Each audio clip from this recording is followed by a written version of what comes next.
Okay, let me call to order the regular meeting of the Fox Canyon Groundwater Management Agency. If you'll please rise for a pledge of allegiance. Charlotte, you want to do the honors? Place your hand over your heart and please join me in the pledge to the flag. I pledge allegiance to the flag of the United States of America and to the republic for which it stands, one nation, under God, indivisible, with liberty and justice for all. Okay, roll call, please. Chair Mulhart. Here. Director Craven. Here. Director Kelly. Here. Director Borchert. Here. Okay, and I see Andy is in the audience, and oh, there's Bob. Okay, you're sitting on the other side, so I didn't see you there. Bob Ryan. Okay, agenda review. We have a few things for your board this afternoon, excuse me. Note that you have a revised agenda. You should have a standalone, not part of the packet. That was because items 9 and 10 had changed. All that's been mailed out, emailed out, and there are copies in the foyer for anybody who didn't receive them. We'd like to ask your board to move item number 2 to the regular agenda. There have been some changes recently to that. We'd like to explain them in a presentation. We also would like to ask your board to pull item number 7 and push it to the January meeting. We received new materials yesterday, which revises the proponent's position on the matter. We haven't had a chance to look at it in any detail. There are comment letters submitted that were missed and weren't put in your packet that you should have now on item number 6. Gerhardt will talk more about those in his presentation on that item.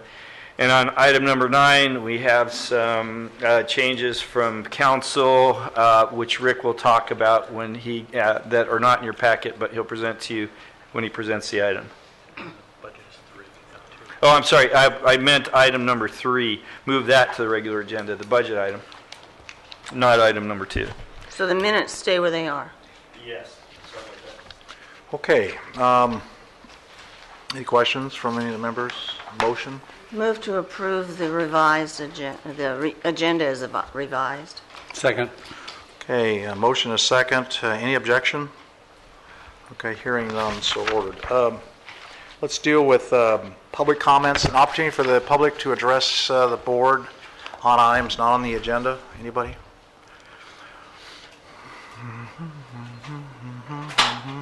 Okay. Board member comments? There's Steve. There you go. Hey, how are you? We're at board member comments. Any board member has a comment?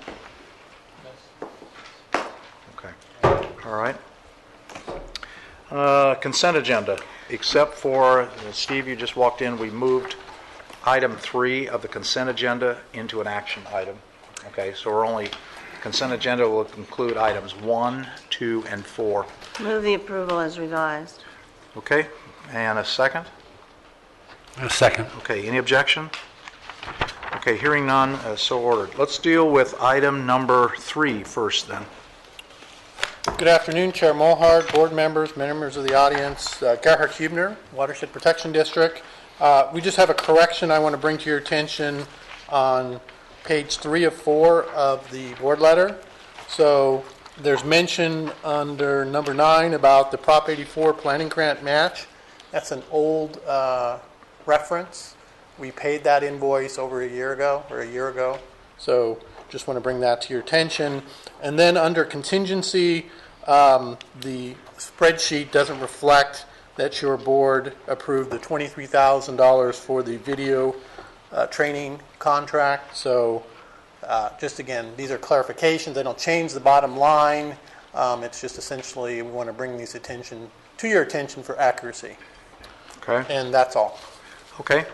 Move the approval. All right, and a second?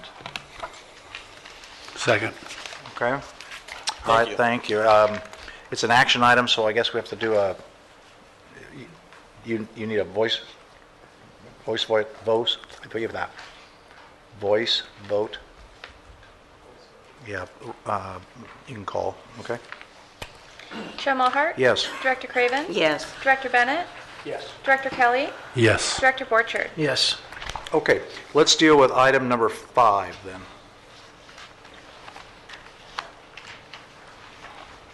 Who's covering that? I can go ahead and do it.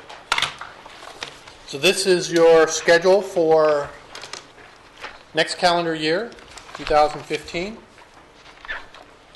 As you can see in your board letter, we have the list of dates for the coming year.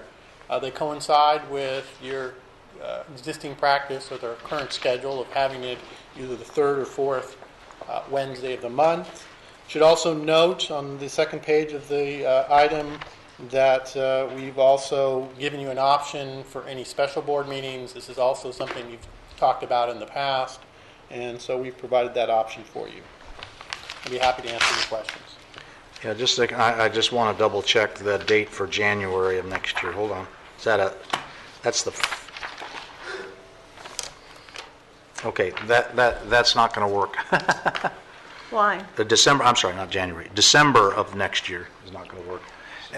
December 9th? Yeah, because we have the same problem today. United's board meeting is the second, has historically been the second Wednesday of the month. Both Bob and I left the board meeting to attend this. And so in the past years, we've never had that conflict. And the only way to get around that is to avoid doing it on the second Wednesday of the month. How about the first? We can do it the first, or we can do it the third. And we're dark in November, so the first week in December, I think, should give us plenty of time, right? Okay, so I would recommend, if it's okay with everybody, that we change the board meeting from the 9th to the 2nd, so that we are back the way we've done. Nope, can't do it?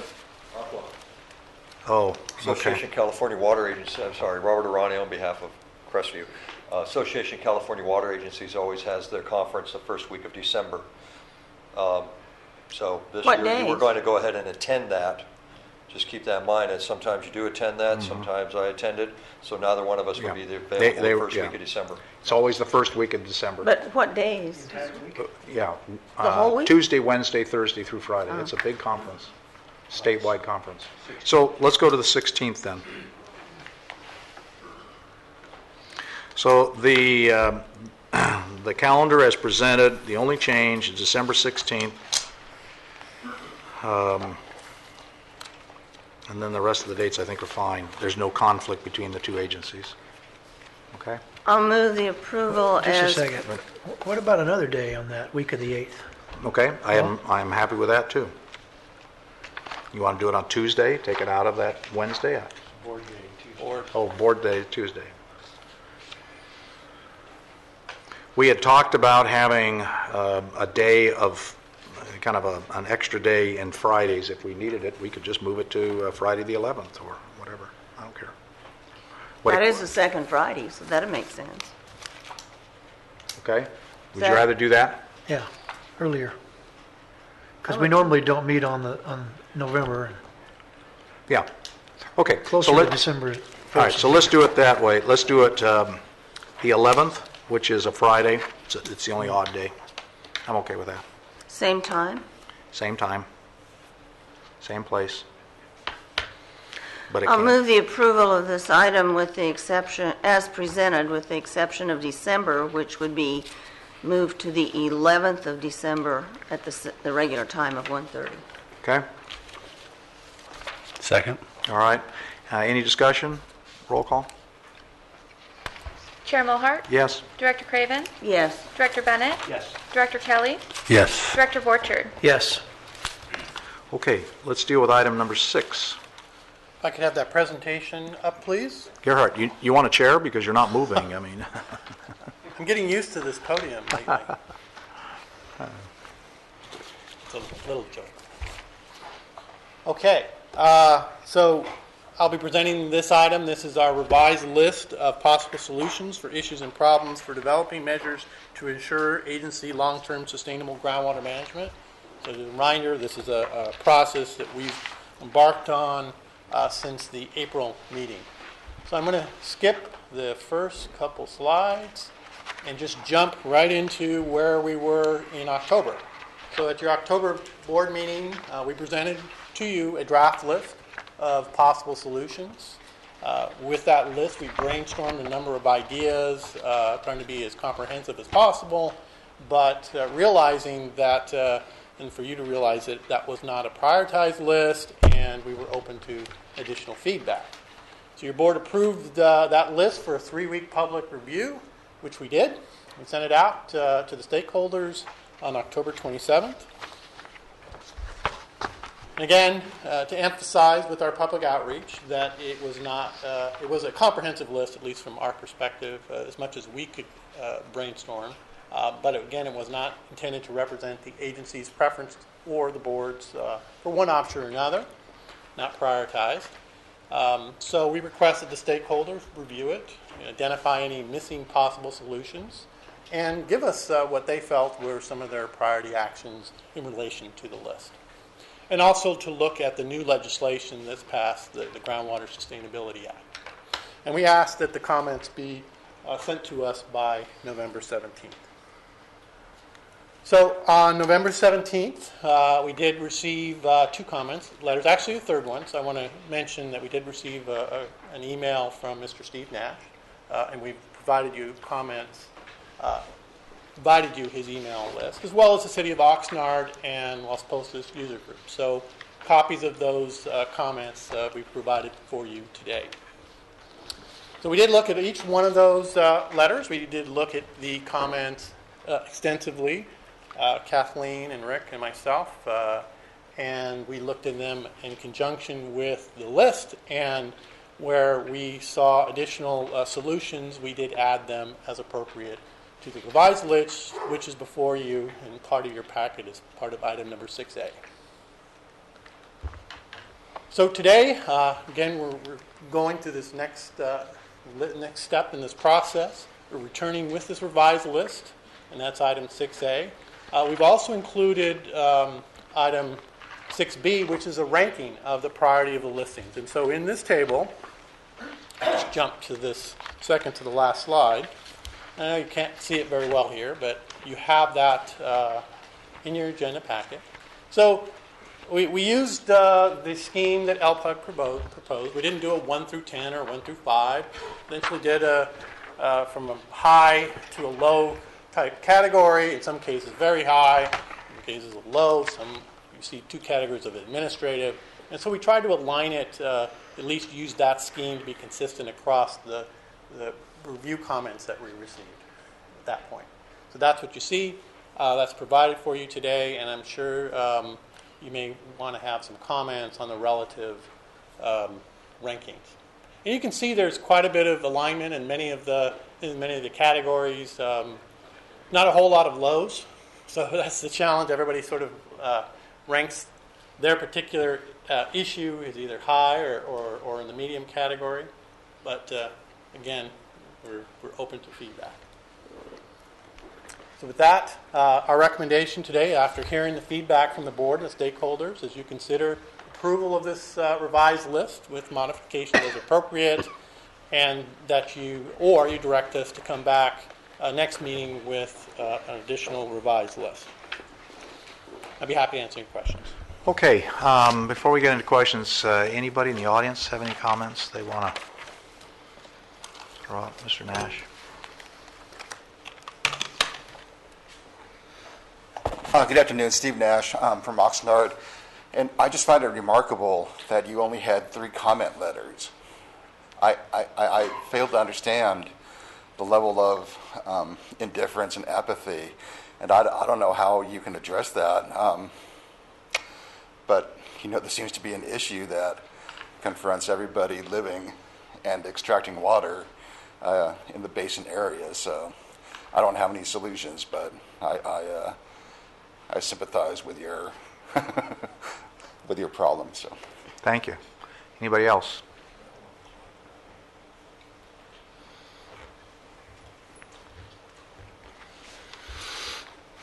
Robert Arani on behalf of LPUC on this matter. Actually, I wanted to respond to Mr. Nash there. The Los Postos Basin Users Group did respond to you, and in that we had a working group of multiple stakeholders and multiple hours. I believe there was about a 4-hour meeting in which we sat down and went through each and every one of those issues in order to make sure we thoroughly vet them and understood them before our comment letter was drafted. So there was quite a bit of effort that came out of the Las Posas Basin, and I don't think it should be counted as one person, but a group of stakeholders that are intimately involved in this and have a very high regard for it. Okay, thank you. All right, anybody else? Okay, what's the board's pleasure? Number one, I appreciate what staff did. I really appreciate the LPUG letter and some of the points that LPUG made. I thought very appropriate and appreciated that. The only issue, and staff doing the ranking, and I know we said this is just sort of it's staff's recommendation at this point in time, but later we will actually sit down and try to figure out what do we want to do first. I just, in the interest of being clear, want to suggest that items H1, H2, particularly H2, if we are going to have a great deal more sort of focus on extractions and reductions of demand and what are the proper surcharges if people go over in terms of management. I think that the self-reporting is something, trying to make sure people have confidence that the data we have is accurate data is going to be important. So I would personally move that up to high. But I'll take the pleasure of the board here today. I probably would make that request. That's the only change that I would make, is be H2, moving self-reporting up to high, not very high. I think the things that are listed as very high are the appropriate items for very high. But I think soon after we do those items, we should make sure that we can give the public confidence that we do have the right data. Gerhard, can you put that slide back up that has the matrix back up? Sure. What, Steve, what? It's at the very end of item 6, at the last page in item 6, right before item 7. You'll find that page. Okay. It's after page 22 of 22. There. Keep going. Okay. H2 is self-reporting. It's also item 16. Oh, there it is. Okay. But for the audience to see. Okay. So you're saying we need to move. Give me the. I would just change the ranking of H2 self-reporting from medium to high. We have And H1? H1 is. I think leaving that at medium is all right with me. But it's a self-reporting. It's the question of the self-reporting. I think just to make sure that we have confidence. You know, when we're talking about potential fines of hundreds of thousands of dollars some people have paid, if those fines are based on self-reports, I think people would say logically there is, we should have, should we have some, I think we should at least ask the question, should we have some verification of that when we have big fines that potentially could be out there. Okay. Dave? I think Director Bennett makes an interesting point. Now that there seems to be much more money at stake, you may actually have an issue there. But the issue of self-reporting has been a question it's come up and down for a long time. And we've heard a number of times from the various people who've created models and studied the data, and Steve Bachman years ago when he was with United and others, that yes, though it seems the self-reporting concept seems kind of not very logical. In fact, we are getting a lot of cooperation, and the numbers are vetting that. And so if you would ask me to point to what document, what person, I can't give you an exact per se, but over the years we've heard that time and time again, that self-reporting is not your issue. It's not worth a whole lot of attention. And Now, you may be right. You start to get a lot of money on the table.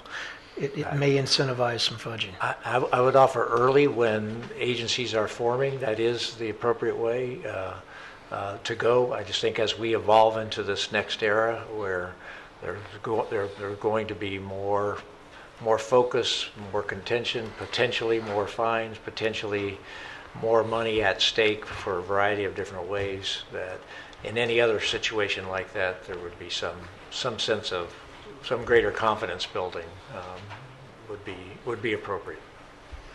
You may have a point, but I think at this point, with the myriad of other issues of much greater importance, I think if we were to prioritize, I think that the self-reporting issue still falls pretty low on the list to me when we look at some of the other issues of much greater importance. Safe yield determinations, for example. And safe yield determination is listed very high, and Right. I'm not suggesting taking this up to that No, level. no, I know that. Right. I'm just I saying, agree with you. Though. given how many highs and very highs we have on this list, we're going to have to start making some prioritizations. Mr. Chairman? Yeah. From my years of contract administration for the federal government, we use random numbers and random checks. And the self-reporting portion, if it's verified periodically by unannounced review, and to do that, we had a table of random numbers. So you close your eyes and you put your finger on a number, and that's who you went to. And you might go twice to the same person and then never go again, but they never know when you're going to show up. And so it greatly decreases the cost of 100% mandatory testing. But a random review served the federal government, at least when I was doing it, quite well. So I can be clear, I'm not suggesting what, I'm only suggesting should the topic right. be visited early in our process. Yeah, and I concur with you that it should be. It should. My point is, I don't think it's as expensive a process as it might have been come to think of. Exactly. And I certainly, you want to try to find the way to do it without any more cost. And a random approach is exactly, when you think about it, that's what happens with lots of things. Where You just have to use an arbitrarily table random numbers so you don't somehow find yourself trying to pick out the bad guy, because if you use the random table, then statistically it works. So the motion would be just to change it to high in terms of the order that we consider these topics, not what is it that we're going to do, or even if we're going to change it, but just that we have a conversation about this topic fairly. I'll make a motion that we do that, and then we'll see if we get a second or not. I'll second your motion to make it high. Without taking up too much more time, I'm sorry, but I just want to be clear, because it's on the record, that it's not the concept of self-reporting so much that I'm against. It's where that concept goes. Last time we had that conversation, we got into a big automatic metering debate, which was many hundreds of thousands of dollar project and a whole bunch of staff to manage it, and it wasn't thought to be an important priority for this agency at that time. Priorities may change, but I think given the scale and the importance of the various things on this list, I wouldn't support moving it up at this time. Okay. Charlotte, anything before we... I was just wondering if there were any other things that other people wanted to change the priorities of, and maybe we could just have one motion changing that one and accepting the rest, unless there's something else up for discussion. As I look through this list, we have at A2 very high, A5 very high, at D1 very high. And then, of course, it needs staff capability to do it, obviously. And I2. And I2, that's what I said, I2. If you look at safe yield determination, having confidence in the reporting system is critical to that. If you look at A5, comprehensive monitoring program for water quality and water level, the quality of the reporting is important to that. Basin management objectives, all three of those deal with the overall structure of how much water do we have, how long will it last, and how do we manage it so we can sustain it. That meets the criteria of the sustainability. So I would support moving self-reporting to high, as long as Dave has said it's a discussion, And it's a discussion that needs to be done in conjunction with, okay, if you want to determine safe yield, which now will become sustainability, and you want to have a comprehensive program to do that, and management strategies, or rather basin and management objectives to do that, we need to have some confidence in the reporting system. And so I think it's appropriate to look at the reporting system. And then if we get to that point, we'll have a big fat debate on it, and we'll run it up and down the flagpole as necessary, and like we'll do on all these topics. It's not committing to doing self-reporting, it's committing to a discussion of how do we integrate reporting. If you've made the very high items, to me, the linchpins of what we're doing. And in fact, if you even go further, LPUG says that basin hydrology and groundwater flow regime should be very high. They've included expansion of use. All of those directly impact how much water you have coming out of the ground, which is the reporting issue. So I would support moving it to a higher level. Would you care to revise your motion? No. I'm not saying move it to very high. I apologize. No, Dr. Kelly made my motion. Yeah, no. Oh. Motion, No, seconded I his support motion. that. No, high is fine. I It was doesn't need just to go very- meaning, okay, we can have two motions. I was just meaning have one overall motion. Oh, no. I don't have any other changes. Yeah, that's the only change I would make is H2 per your motion. Okay, let's have a, One more comment, and I think it bears a little discussion. And I didn't sit down with the LPUG letter and go item by item and look at staff's recent list of possible solutions, but I really appreciated the LPUG viewpoint that it seems that this whole process needs to be geared in the direction of this ending up in a GSP. GMA is going to be the GSA, and eventually we're going to have to get to that groundwater sustainability plan. So instead of recreating the wheel a few times, that ought to be, I don't have a problem with the solutions here. I think they're probably all valid, but I think the greater concept needs to be to end up at that point. Instead of ending up someplace over here and then realizing we've got to go back over here. yeah, and I think staff's going to talk about that in the January meeting, about the vision of how you tie this together, and the whole discussion about the sustainability plan and what we're going to do on that. Because that, clearly that's where we all need to be going, so. Okay, can we have a roll call, please? Chair Mulhart? Yes. Director Craven? Yes. Director Bennett? Yes. Director Kelly? Yes. Director Borchard? Yes. Okay, let's, I will move to approve the rest of the priority ranking, or oh, okay. All right. as presented, with the exception of the one that we've already voted on. Okay, that's the motion, and a second? Second? Okay, motion and a second. Any other discussion on that? Roll call, please. Chair Mulhart? Yes. Director Craven? Yes. Director Bennett? Yes.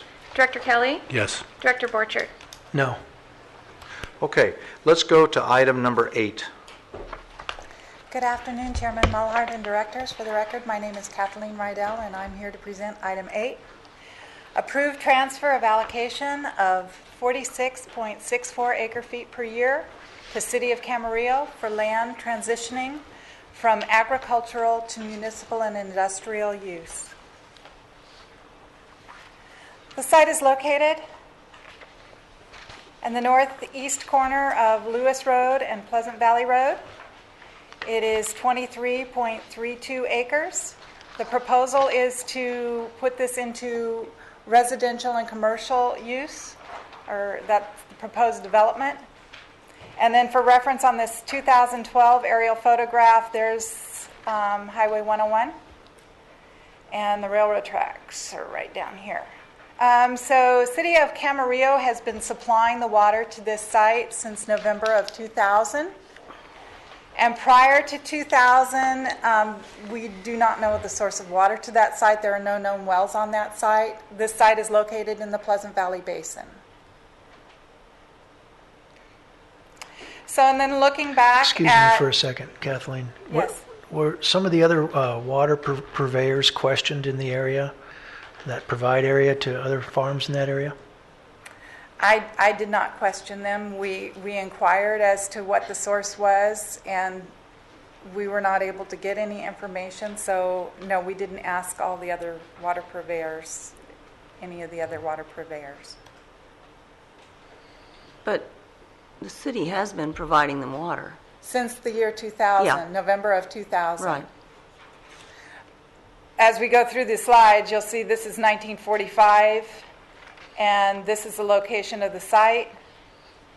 If you go on to 1984, so this is the historical allocation base period.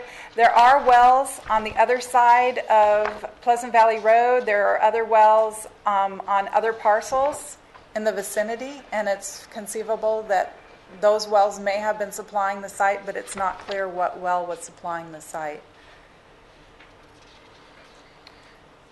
This is a site in 1989, so the end of the historical allocation period.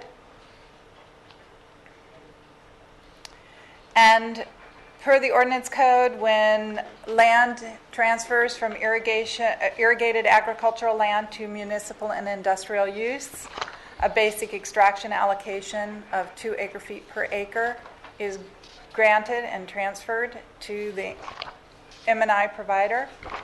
And such allocation transfers are to be approved by your board. And the transfer would occur when the land transfers from agricultural use to municipal and industrial use. And it's subject to the 25% cutback? Yes. The net, the Yes. gross number will be the 46.64. That would be the historical allocation, and whatever reductions are in place at the time. Currently, prior to emergency ordinance E, it was a 25% reduction. So the 25% reduction would be applied. If later it becomes 30%, a 30%, or whatever it is, the reduction across the agency. Yep. Okay. EJM Arizona Commerceplex has requested the allocation transfer. And in March of 2011, your board directed staff to process ag to M&I transfers, requesting that they make the findings of no net, without making the findings of no net detriment. And therefore, the executive officer is making the recommendation to approve the request. And so the recommendation here before you is to approve the ag to M&I historical allocation transfer. The transfer would be 46.64 acre-feet per year to the city of Camarillo. The transfer would be effective when the land is no longer used for agricultural purposes, and emergency ordinance E is no longer in effect. Okay. And that concludes In my your staff, presentation. in your staff report, it says if your board approves this grant, the agency will transfer out to the city, which the city then will reduce by 25% in accordance with the schedule reductions. So as long as That they're would finished- be going to current, Yes, or whatever that reduction is. adjusted historical allocation. Yep. Okay. Any comments? Any comments? Anybody have a comment here? I support it. Okay. Anybody? Okay, you want to make the motion? Yeah, I have a comment. Yeah, okay. I support the transfer to City of Camarillo. It's a proper thing, but my question related earlier was that is the previous provider's account being credited the amount that's going to Camarillo? And right now, we don't know that. I think you said Camarillo is supplying the water. City is supplying the water Since 2000. since But 2000. I think he's talking about before that. Before, yeah, I mean, aerial photo shows farm for a long time. It just brings up the same point we've heard before from Las Posas region of, we're moving allocations around. We ought to make sure we're not doubling those allocations. We're accounting for it on one side and the other. The transition's reasonable and the allocation transfer is reasonable, but the accounting ought to be in place. There have been past transfers where we weren't able to identify the well serving the parcel during the historical allocation. And the Springfieldville, Las Posas area on the north side of the freeway, that was one of those that we could not identify who was serving the parcel during the historical allocation period. Was that this 2011 one that's mentioned in the packet, this March 2011 board direction? I wasn't here then, so I'm not sure if that particular one was that, but I know that there's a number of them that have occurred. In other words, I believe that one was the south side of the freeway, but I'm not sure. what just stuck out to me on this, I highlighted it here, was that the way it's worded here in the conclusion, in March 2011, your board directed staff to process ag to M&I transfer requests without making the finding of no net detriment. That doesn't seem to me to be something we said. Okay. Maybe it's something that happened, but Actually, Director Borchard, that did occur. The problem what was happened in that meeting was that properties that had historically been farmed, anyone who was local to the area could never remember the property being without a crop. And yet there was no traceable record of the well that was serving it. So it was a big to-do over the fact that they couldn't prove it, therefore they probably never farmed even though there was crop on the property all the time. And the end result was that it was obviously in the center of an area that had historically been 100% farmed. So to question it because you had not found the records really didn't make sense and was discriminatory. Well, and the other thing, and John is here, and since we were part of the group that drafted the original Ordinance 5, originally when we drafted Ordinance 5, which became Ordinance 8, which is the predecessor of what you're seeing here, we said that any applicant would have to demonstrate a whole bunch of findings to be able to do this. And I believe it was the city of Oxnard, I think, either Oxnard or Camarillo, that came in with a whole plate load of these issues, and in the process demonstrated that 2 acre-foot per acre is a reasonable number. It's consistent with looking at big wells, little wells, parcels across the board, and we simplified it, and hence that's where we came up with the 2 acre-feet. All right? Is that Brian?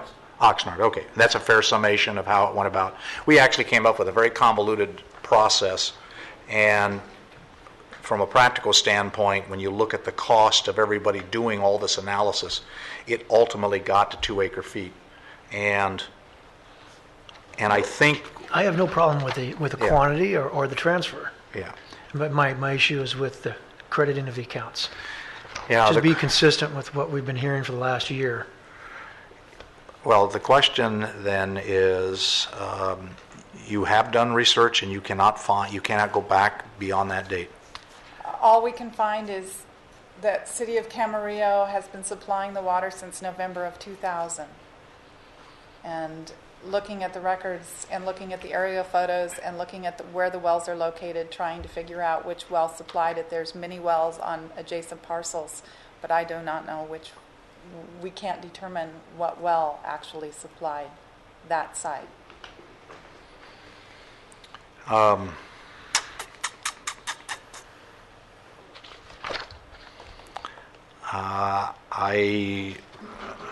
My sense is that we need to approve. I don't know how we can go back and find something that we can't find. And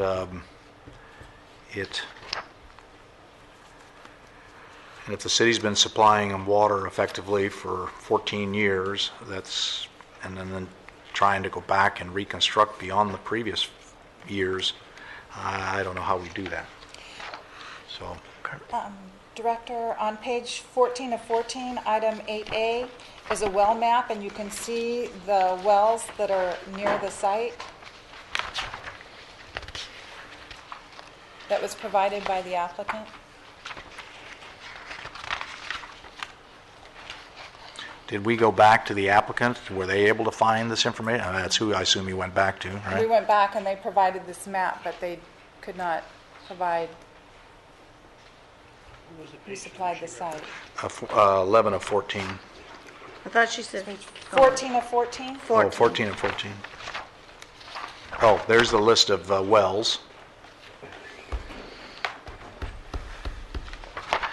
Well, if in fact staff feels they've done the diligence and there's no other solution to this, I have no problem with the transfer. My other sticking point on this was just the language in the conclusion that seems to put into the public record that board has directed staff to not worry about finding no net detriment. And though that may have been the outcome, I don't think we want that to be stated that, that's kind of what we do. I would differ with you, Dave. In this particular case, I think we originally drafted John, you'll have to correct me where I go off the reservation, but I think in the original, the way we thought of this some 20-some years ago, whenever we did Ordinance 5, was that applicant would have to show this no debt, all this kind of stuff, what the actual usage was.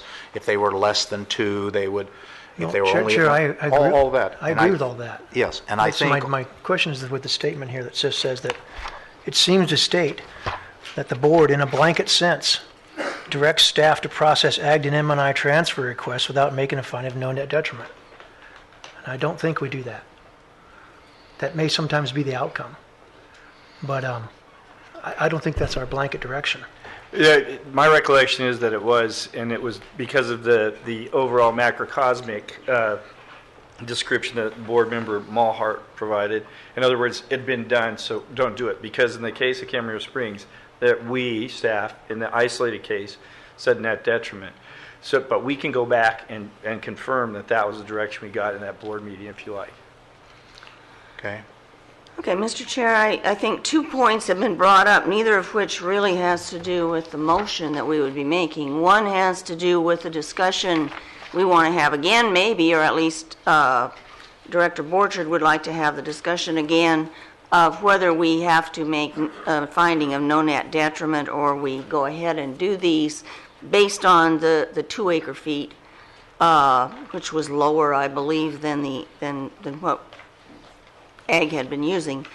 And the other issue didn't have much relevance to the motion at hand either. So I would move to approve the transfer from Ag to M&I use as presented in the packet. I'll second that. Okay, we have a motion, a second, and any other discussion? Let's have a roll call. Chair Mulhart? Yes. Director Craven? Yes. Director Bennett? Yes. Director Kelly? Yes. Director Borchard? Okay, Yes. As a kind of a staff direction, I'd like you to go back and look at the March 2011 and make that available to the members so they can see what's recorded as our minutes. Or go back to where we believe we received the direction. And So let's present just it to do a you. little bit of checking on that, All see if right. we can answer that question. Okay? Just to make sure the other directors understand what I was trying to do is just make the point that we're going to move allocations around. It's a plus in one column and a minus in the other. Yeah. And that seems to be the reasonable way to manage this thing, no matter where it comes from and where it goes. Yes, and I think that was our original intent. I don't know how we get through this particular one, but If I may, we'd be happy to take any, I don't think that we called the current operators and said, did you know whether or not your wells ever supplied to, I think all we looked at were City of Camarillo's records, as I recall. If you'd like us to go down that path, we can, but that's a little bit of could be a slippery slope, and it's very time consuming. Well, yeah, I'm not interested in causing staff to spend a whole lot of time chasing down the rabbit hole, but this very same issue was brought up with county waterworks and allocation transfers in the Las Posas Valley. It's the opposite direction. It's almost a certainty that there's double counting going on here. Yeah. John, do you want to speak on this? Not really, but Okay. I'm going to John Matthews. Well, then As an go sit individual. down, and I As an won't individual. recognize you. I like the limelight. I have no I problems like not the limelight. recognizing you, I so don't just push think, me. for Director Borchard, I think that my memory is not that good anymore. That's why I went back and talked to Rob Saperstein. I think Chair Mulhart is right. What happened was, when we did this 20 years ago, whenever it was, the concept of net detriment or net benefit of the aquifer, I'm not even sure was in our lingo at the time. But the City of Oxnard did a great job of bringing in data, and we spent too many days going over it, and we got to a rough justice situation where we determined that it was about 2 acre feet per acre that the city would get. I don't know that we use the words net detriment or net benefit, but clearly that was what we were thinking. But it was just a way to streamline this so that everything, when a city took a piece of property that was in ag into it, you didn't have to spend 8 hours and with Catherine's time or somebody else's time, and maybe it's a new world, I get that, trying to find out who provided what, how much did they provide during that time period, this, that. We just took the lazy man's way out, and we said, based on this data we have in front of us, it's 2 acre-feet per acre. And that's my recollection. And, But John, I don't think it's a lazy man's way. It was studied, and I think it's an accurate way to do it. I didn't have a problem with that. My problem was with the idea of your allocations going to somewhere. It's coming from somewhere.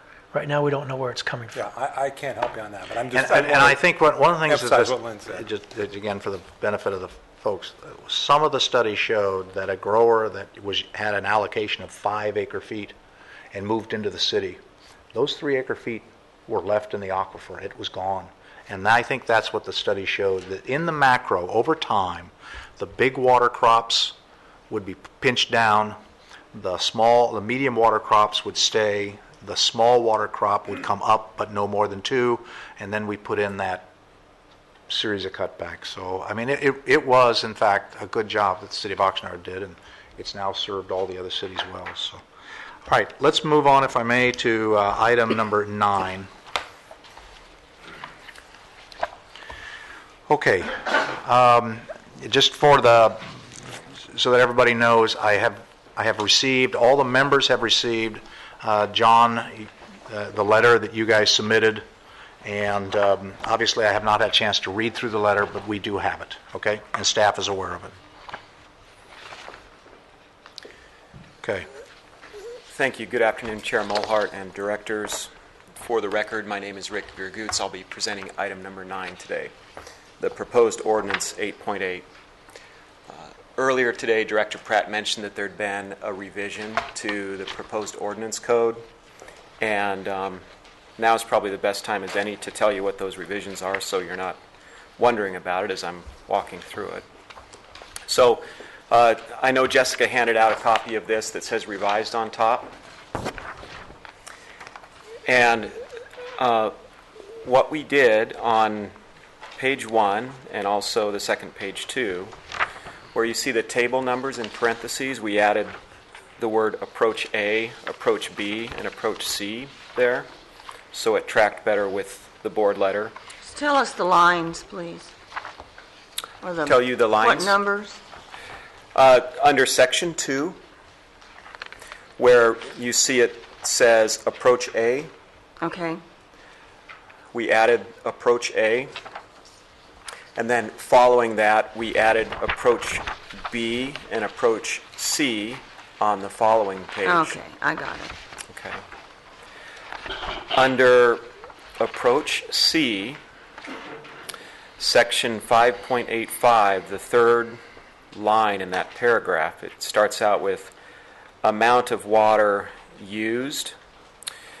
Previously it said the amount of water extracted. After hearing from council, we changed that to the version today that says amount of water used to make it more clear that all sources of water would still be reported under the irrigation allowance. And then the third change was section 3. Section 3 is new, and it... Give us the page. Page 2. It's on this Okay, revised okay. one. Section 3, that entire section is new. Okay. And Just it, 2 pages, Lynn. Well, then I don't... It looks like Oh, okay. I got it. Okay. Yep. Sorry. So section 3 was added. That section was added. It says at such time as emergency ordinance E is no longer operative, section 2 of this ordinance is hereby repealed, and section 5.85 of chapter 5 of the ordinance code, reduction of groundwater extractions as adopted by ordinance number 8.4 is hereby reenacted. And then that caused the section numbers below to be renumbered. So 3 was numbered to 4, 4 to 5, and 5 to 6. So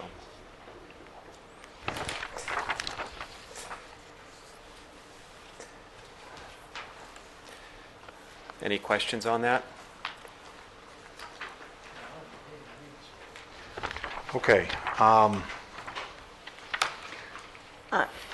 Let's have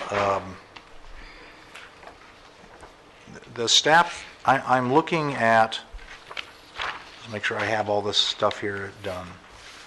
What we have is a staff report, and the staff reports proposes 3 approaches: A, B, and C. And I'll as I say something and members say, nope, I didn't agree with that, you just kind of stop me. So I have read through these A, B, and C approaches. I'm assuming that that members have read through them, and I have in my mind an approach that I think is appropriate.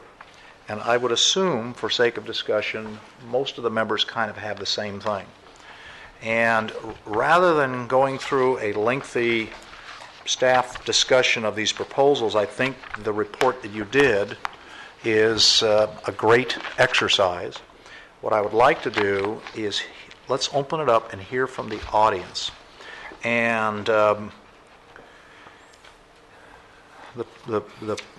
not the pushback, but the comments I've heard is we've got to solve this problem of how to deal with this issue, and this is what we're proposing. I have a question before yes. we go to the audience. When you changed in 5.8.5, when you changed amount of water used, we're now including in the definition, because someplace in here, and I can't find it, it says surface water. We're talking about any water other than pumped water. We're talking about recycled water, imported water, and any other type of water. Is that correct? It also includes groundwater. So the amount of water used would include... Well, I thought we had made a distinction between groundwater and other water in some of these. And so I'm asking about the other water. It includes imported water and recycled water. Right. So I'm still not sure I'm understanding your question, but the intent is that this would include all sources of water. Okay. The answer to your question is yes. Thank you. Okay. Mr. Chairman, if I might. We were all part of the August 15th. I don't know how many minutes that felt like an hour and a half to me. It's not quite stated, and I've talked with Mr. Vergoots on it, and the recordings of that meeting were such that you couldn't really make proper minutes. The one I do have some disagreement with was the statement E, that we determined that it was to be all sources of water. That was the argument, not the determination. What we did determine was that it would come back at some point in the future. That point has been reached today. But indeed, there was a question of how to the various categories of water. To me, the surface water, there are different levels of quality or of value to the community. We're capturing discharged sewer effluent, tertiary treated only. It's been perked, some of it, but that's in discussion.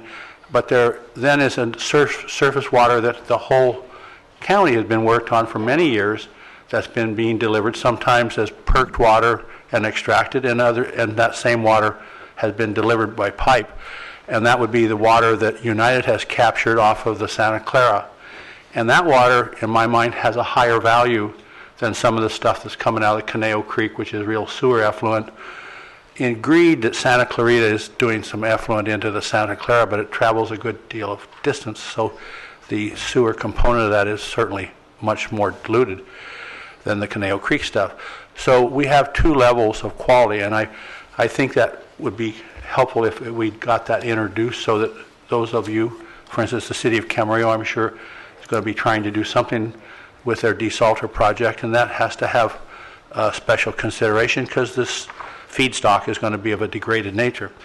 But I think that we should come to a grips, and maybe not at today's meeting. I'm kind of, personally, I think we might want to follow Councillor Matthews' suggestion that we carry this forward for one more month.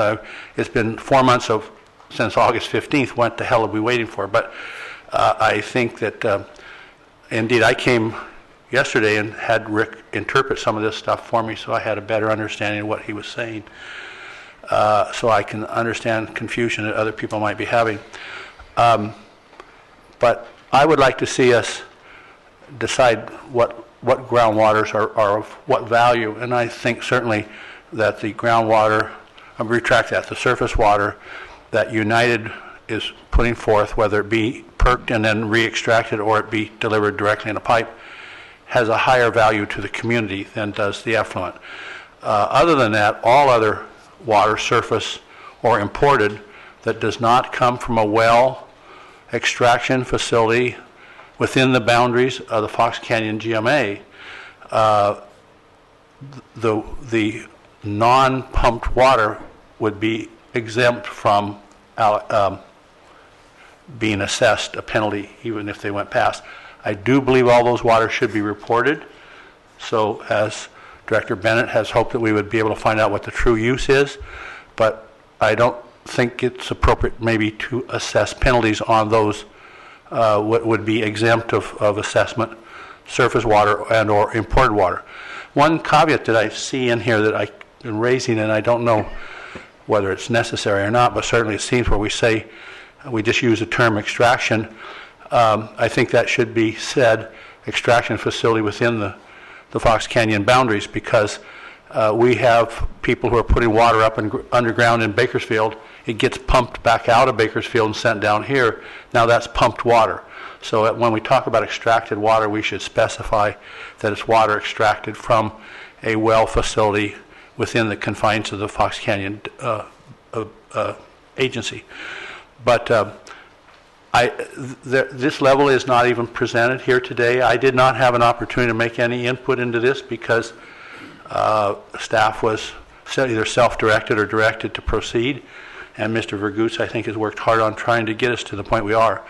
But I personally believe this whole subject deserves further discussion, and I would be proponent for the fact that we allow other than the water that comes out of United, be considered a water exempt of assessment.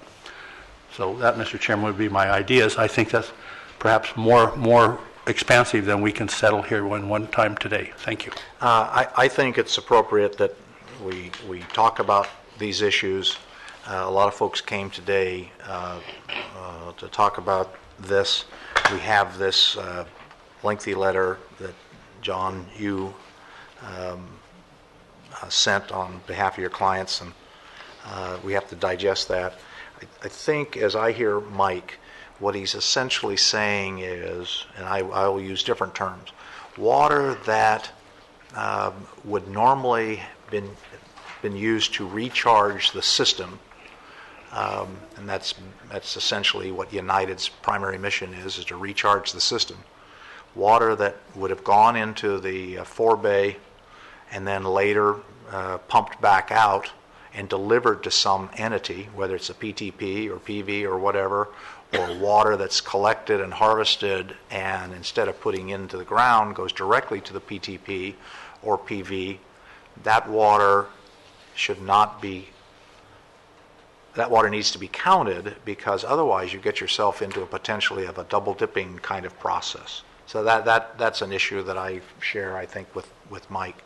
Now, how we sort that out, if you take water like the GREAT program, that but for the activity of the city of Oxnard would never exist, and it has a higher, so when you talk about value, it's not the monetary value, it's the value, in my mind, of what that water could have done to replace what's in the aquifer. And I think we need to sort that out. And under the way approach C is written, it basically says any surface water. And I have concerns because that's maybe one of the things that's gotten us into the problem that we're in right now, and that is we pumped the forebay and haven't recharged the forebay. So anyway, that's kind of where I'm going in my thinking right now, and I can turn to other members or I can go to the audience. Let's hear what they say. Okay, folks. John?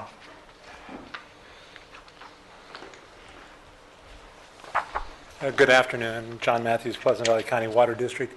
Usually I would stand up here in my first line to be I would apologize for giving you a lengthy letter, and I apologize to you and staff. I'm not going to do that today because I just got this stuff yesterday or Monday, off the internet. I guess it got on late Friday. And so I will assure you that the letter you got today came off a computer at about 12:50 this afternoon. This one was hot when I touched it. Well, so I don't know how hot it was, but we didn't have much time to look at this, and so I wish we could have gotten. I've sat through meetings with many of you before, and you've said when you've gotten something, I need time to digest it. Well, that applies to your constituents too. We need time to digest things too, and so when I get something on Monday morning that's as significant to my client as it is, I appreciate what Dr. Kelly said, that maybe we want to continue it. I would be happy today if you adopted the early option C, and now alternative 3, but it's changed a little bit since I walked in here. So I'm not a fast reader, so I haven't had a chance really to look at that. I don't want to go into the legal issues because they're in the letter. There's one point in the letter that I do, should the board not decide to continue this or should adopt either option, any of the options, again, 3 might be acceptable to us, we just have not had a chance to look at it, is the language in section, I'm going to go to, it's in the letter, but it's let me get it, I apologize for fumbling here a little bit, 5.8.5.1. Wait, hold on a second now. Walk us through. Are we in your letter or our... No, this is in your 5 point... Page 2, Section 4. Sorry. Page 2, section... It's the last one. It's Section 4, and then it's Section 5.8.5.1. Everybody got it? This is the only time in this presentation I'm going to try and be helpful. Yeah, okay, this is the bottom one right here. 4. Oh, number 4. Okay, gotcha. Okay. Sorry. The sentence reads, notwithstanding an operator's index, extractions from an agricultural extraction facility shall not exceed the irrigation allowance index value for greenery, period. You guys don't mean that. That means if you shall not exceed it. If you do exceed it doesn't say you pay surcharges. It says you shall not exceed it. Therefore, you are now subject to civil penalties, criminal penalties under your act. That's not what you mean to say. So at a minimum, if my track record stays the same and I don't persuade you guys we got other issues, at least change that so you don't make everybody out there that exceeds the IAI criminal and subject to $1,000 a day penalties. That doesn't make any sense to me. As I said, I'm going to try and focus on policy issues as opposed to other issues. Emergency Ordinance E, as I see this is the progeny of Emergency Ordinance E.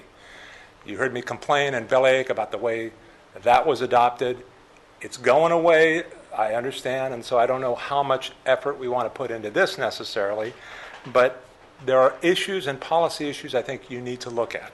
I'm going to give you a concrete example on these options you have in front of you today. It's one of only many that we've identified in our district. We have a grower within our district boundaries. I'm sorry, say that again? We have a grower within our district boundaries. Okay. Who's had a well for 20 years, has not pumped it, has taken just PV water over the years. He now is in the process, he did it legally, got a permit. When he saw Emergency Ordinance E come, he said, I'm going to rehabilitate that well. I'm going to start pumping from that well. Now, that's all fine and dandy except for the following. Assuming his IAI is 200 acre feet, he'll now have the opportunity to pump 200 acre feet, meet his IAI, and he's good to go. As opposed to taking Pleasant Valley water. I went back and looked for a few years. Pleasant Valley's mix has been anywhere from about 25% in a real low year back in the 90s of surface water, and we were pumping 75%. Many years, it's been just almost the flip. Pleasant Valley has provided 15% groundwater and 85% surface water to that same piece of property. Last year was a gruesome year by any, 2013. Our mix at Pleasant Valley was over 30% surface water.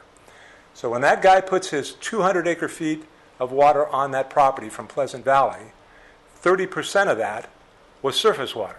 In many years, 85% of that was surface water.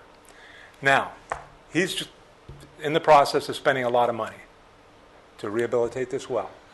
Our water is more expensive than his well water.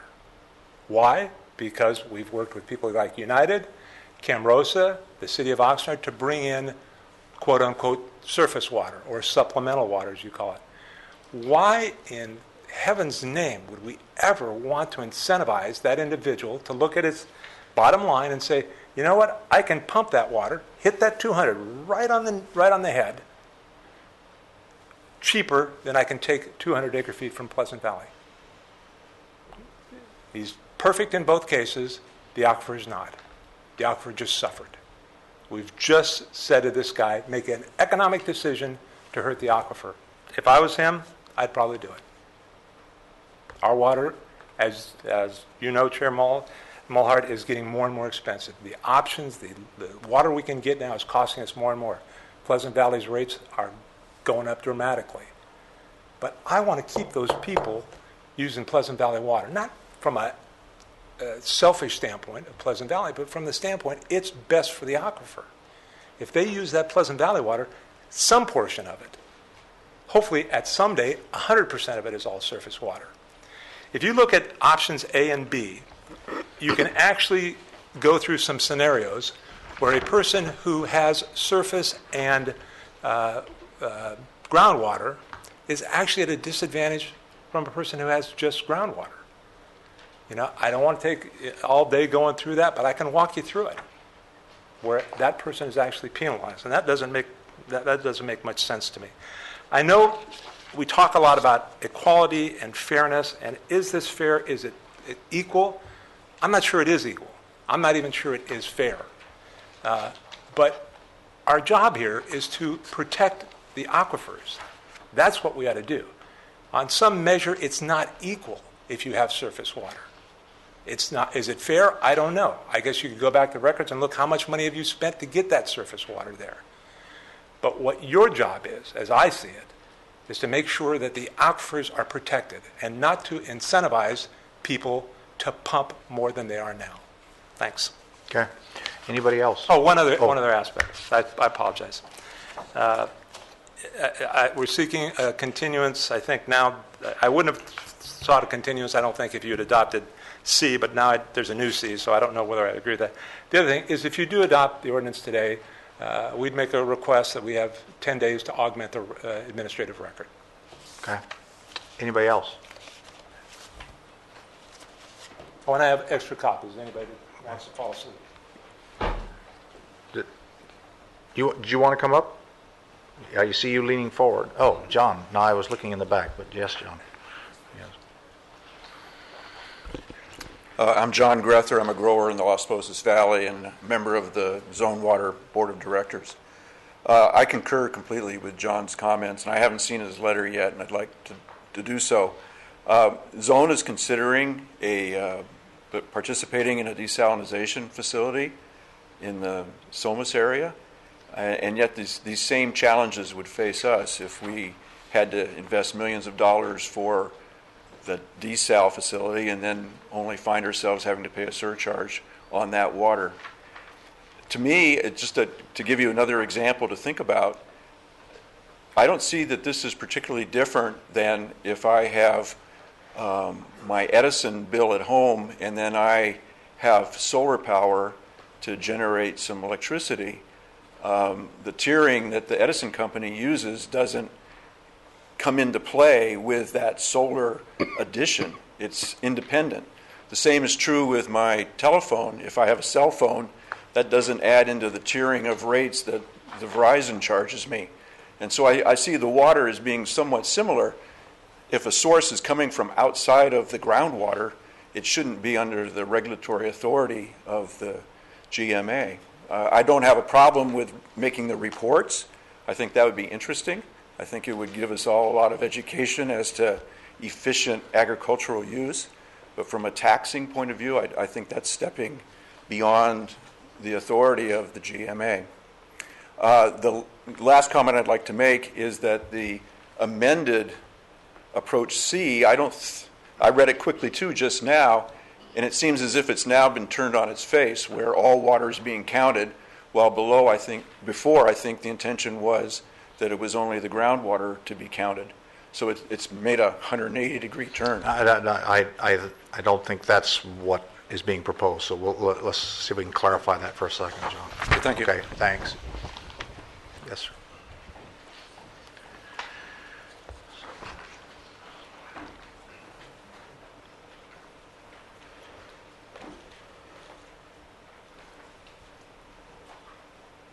Good afternoon, Board. My name is Darrell Smith. I'm a local grower, and I'm not so sure I understand this as well as I'd like to, but if it's as simple as that, if all water is to be counted, well then the groundwater will suffer, because I have a meter on my well, and when I get real close to my allocation, I could buy water because I'm allowed, because I have a well and an alternate source of water.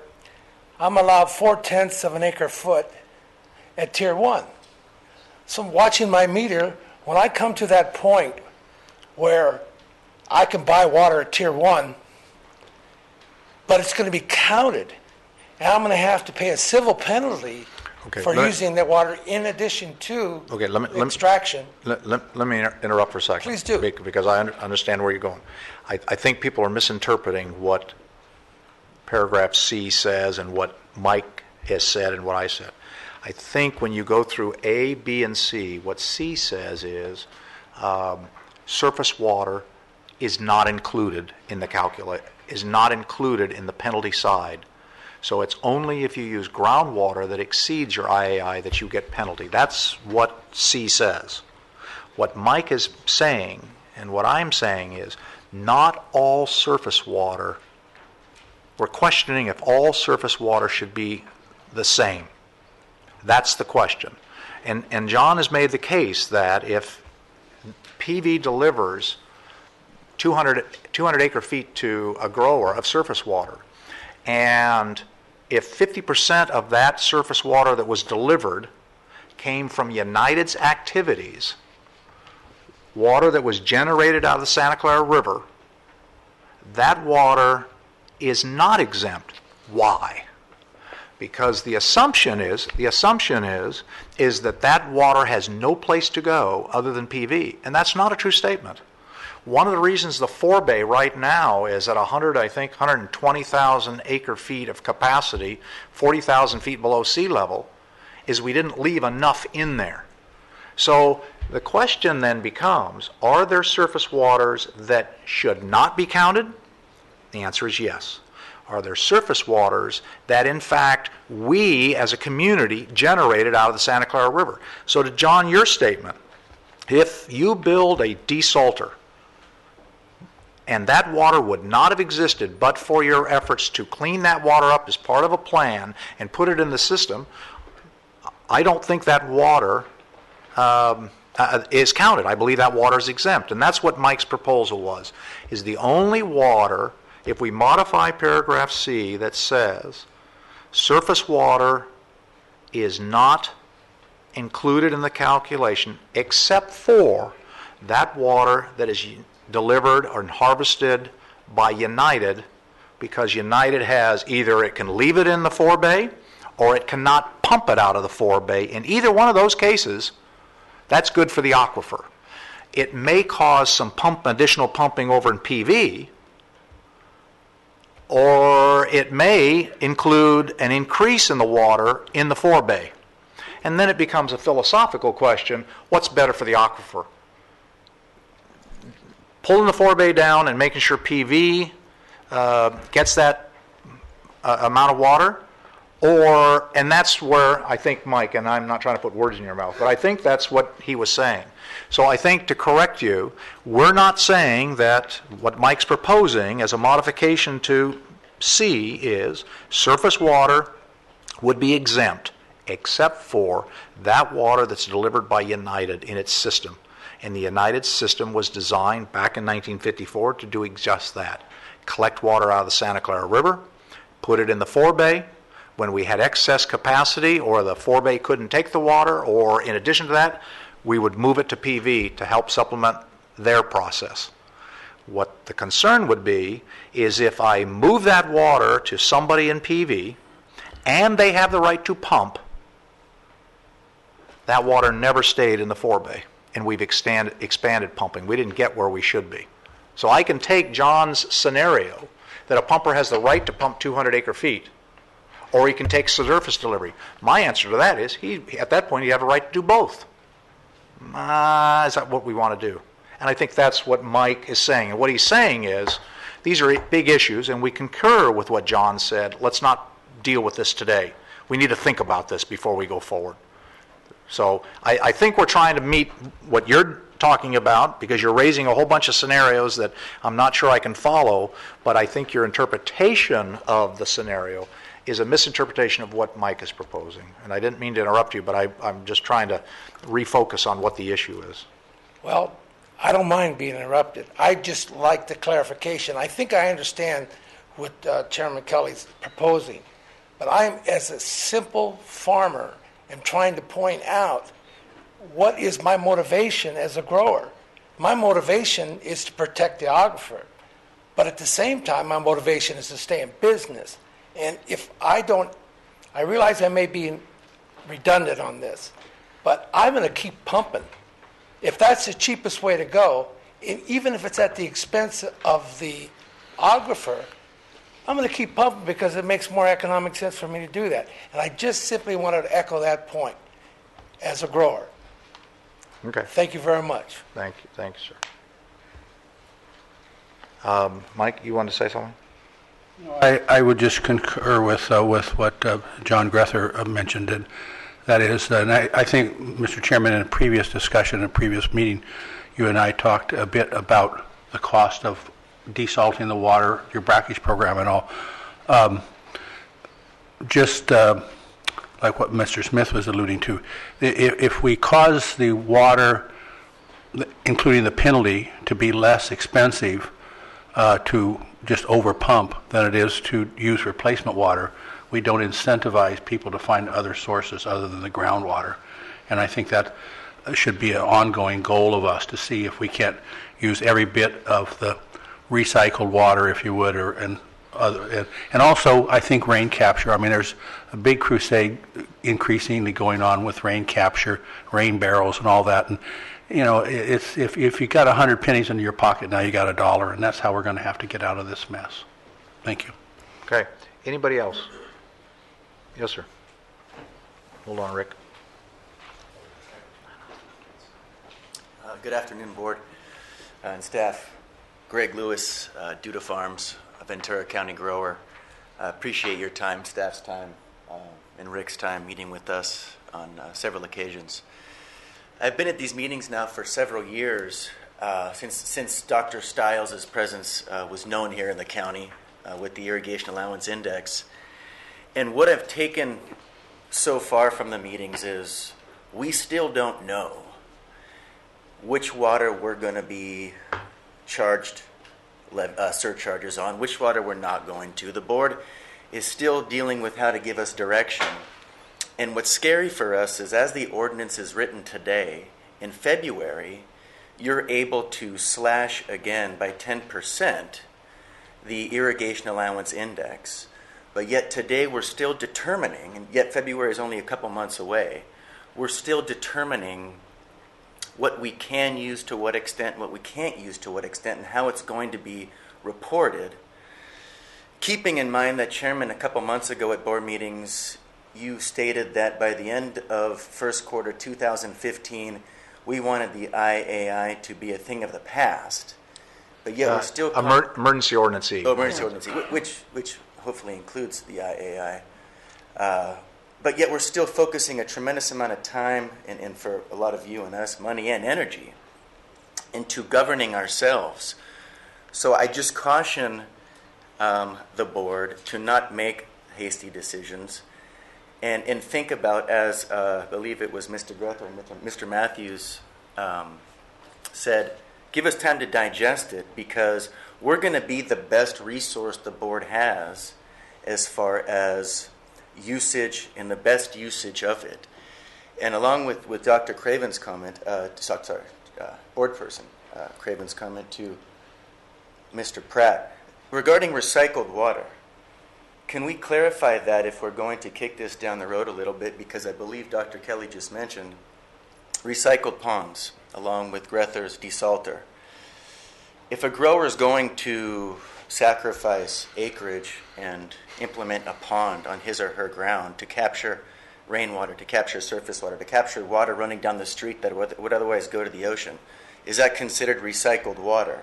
Is that considered water that has to be included in the reporting as an overarching usage for that acre? So there's still a lot of, I think, smaller details that need to be figured out prior to just adopting something, and thinking in mind of, do we really want to go ahead and slash something in February if we don't even know what water can and can't be reported? Thank you. Okay, thank you. Anybody else? Okay. Let's go back to the board then. Steve. If you don't mind, I have some questions, a little bit different approach, and I know we have, because we have one idea out there. My first question for staff is, are there any downsides to us taking another month? I mean, do you have these calculations have to be done? What I should say, what are the downsides? There are some, probably. I think the downside is people are looking for certainty and final answers, like what Mr. Lewis talked about. It continues the sense of uncertainty, right? But in terms of reports that have to be in or whatever? No, not in terms of reporting. Okay. I'd like to, I think we're at a very unusual spot here, and it's not one that we have a good solution to at this point in time. I mean, when John Matthews talks about, do you want to incentivize people to take groundwater, and we're saying we're trying to preserve groundwater, no, you don't want to do that. At the same time, let's go back to how did we get here? We got here with IE and IA because we said we had an emergency. The forebay was down below the sea level. We had to find some way to allocate the groundwater so that as we began to do cutbacks, what were the cutbacks going to be on? Were they going to be on historical allocation? Were they going to be on some, everybody gets a certain amount per acre? What were they going to be? And what we came up with only about the last 2 weeks of that was a statement that everybody seemed like they could go along with, which was one thing we can all agree on in Ventura County: all of the water, surface water, groundwater, et cetera, should be used efficiently. And what was the way we were going to say it was going to be used efficiently? Was we were going to say, you have this IA irrigation allowance, and if you go over it, you're going to have a penalty. And then we didn't at the time sort of say, well, what if it's surface water that allows you to go over? We just didn't have that conversation one way or the other. Because now what we basically have is grower A, who only has access to groundwater, is going to pay a penalty if they go over their IA. And grower B, who has access to, producing the exact same crop, exact same acreage, but if they use groundwater and surface water and go over their IA, in other words, by our definition, they didn't use the water efficiently, they don't pay the penalty. If we do option C, if we do approach C, which is what I'm hearing talked about, because as long as the groundwater didn't exceed the IA, they don't pay a penalty. So they could use 90% of the IA from groundwater and then use another 50% over that from surface water and pay no penalty. I don't think either one of those are sort of feel to me appropriate for our emergency. The two things we said, we have to reduce groundwater, and we want everybody to use water efficiently while we try to figure out what is the best way to do that. So I don't know that we have a very good solution, because I'm going to ask a couple hypothetical questions. So if somebody has no groundwater, if we adopt approach C, somebody takes no groundwater, and their IA called for them to have 100, and instead they put 250 acre feet on there, but they take no groundwater, would they pay any penalty? No, but so if they took no groundwater, they might not have a well. They might be buying water from outside of the agency. The answer to the question is no. Yeah, so, but they pay no penalty if no matter how efficiently or inefficiently they use water. So that was the one driving thing that got everybody to say, okay, I can live with, as long as people use water efficiently during this short-term period while we're trying to figure out the best way to go. So I want to throw that out there. I do remember Jürgen Gramkow being here at the last meeting when we discussed this, and we don't have anybody sort of representing that side, but he came up and he said, I don't know how you can have irrigation efficiency, irrigation allowance, and not count all the water.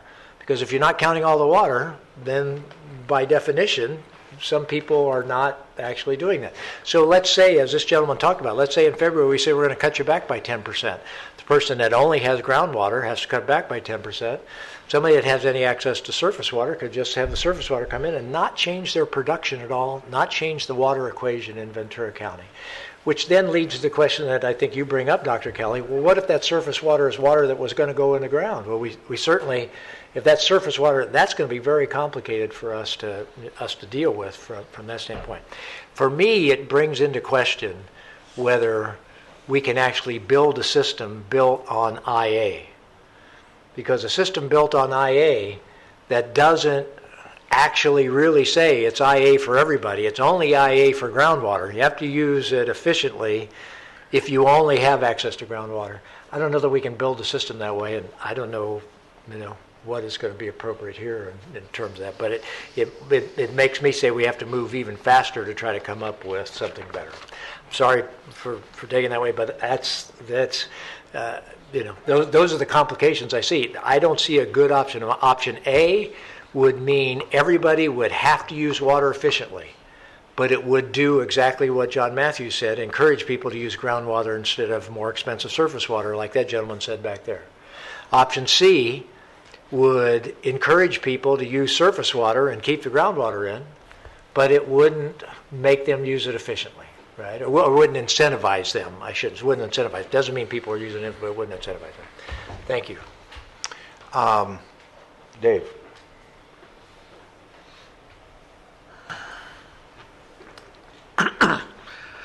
Director Bennett, appreciate your thinking fully around all aspects of this issue. It brings up some things that are enlightening. I kind of just wanted to revisit the whole concept that IAI was created as a way of, started as irrigation efficiency. We hired a scientist to come and figure out what true values for crops were, and we thought we had a really good system that actually made sense, and it made mathematical sense. And then we created an emergency ordinance, we tweaked that, and now we've kind of put the whole thing on its back, perhaps. The intent was legitimate, and it's a thing in the back of my mind from Mr. Nash's comment about in his comment letter about there being smoke and mirrors regarding IAI, and there's no such thing. It's a bit of an insulting comment for those who worked really hard to try and come up with a system that was fair and equitable for all the growers and took into account investments in infrastructure and didn't penalize those who are already doing good things and being very efficient. So it was crafted in all the best intents. Perhaps you're right. Perhaps the thing does need to be rethunk. And growers are telling me and telling everybody, we need to know what's going on here. We need to know what we can count on. We've got to make plans. We've got to buy plants. We have to fulfill our contracts.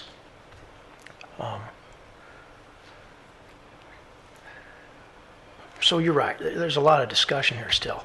These aren't simple issues. The level of documentation we got in the last few days is not right. It's not the right way to make policy. We all need to be able to look at these things and really think about them and go back to our constituents, and particularly these last-minute changes to an ordinance. It's not the way we ought to do business.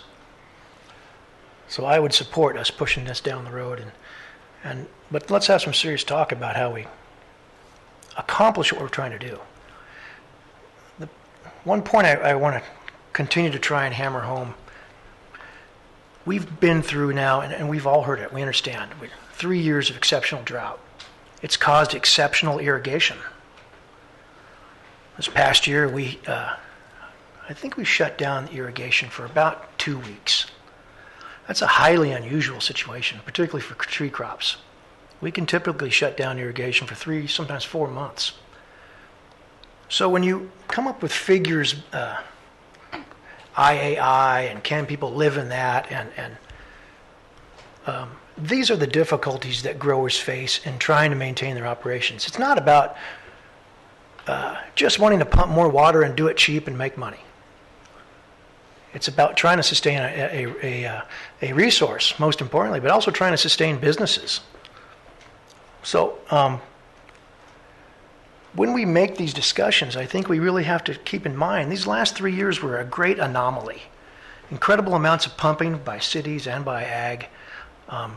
Really unusual situations that are not reasons for us to make really drastic decisions based on short-term vision. We have to look at that bigger picture, where we've been in the past, how we've come back. I do believe groundwater levels will come back again. We'll see water quality come back. But it doesn't mean that we just ignore the problem. So I think I'm freewheeling now here. I'm not bringing it this much to a point, but in any case, I would support pushing this down the road a little bit. This needs to be thought through very carefully.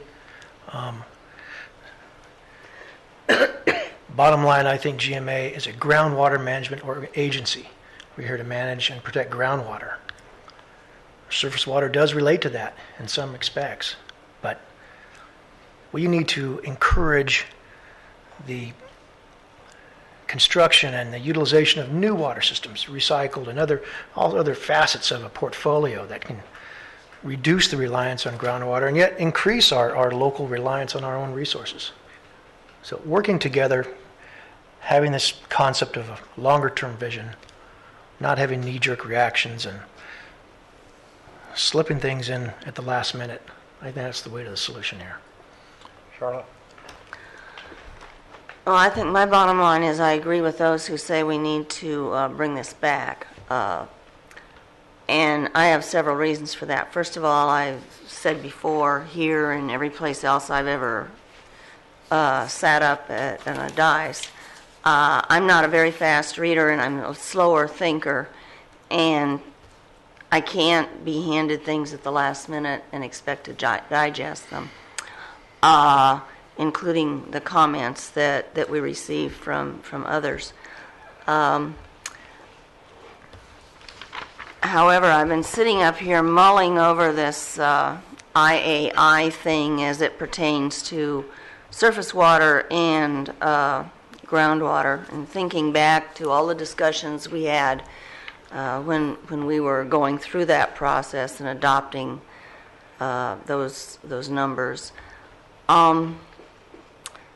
I don't recall. I know that we did it so that less water would be used. In my mind, was thinking it was groundwater that was going to be saved.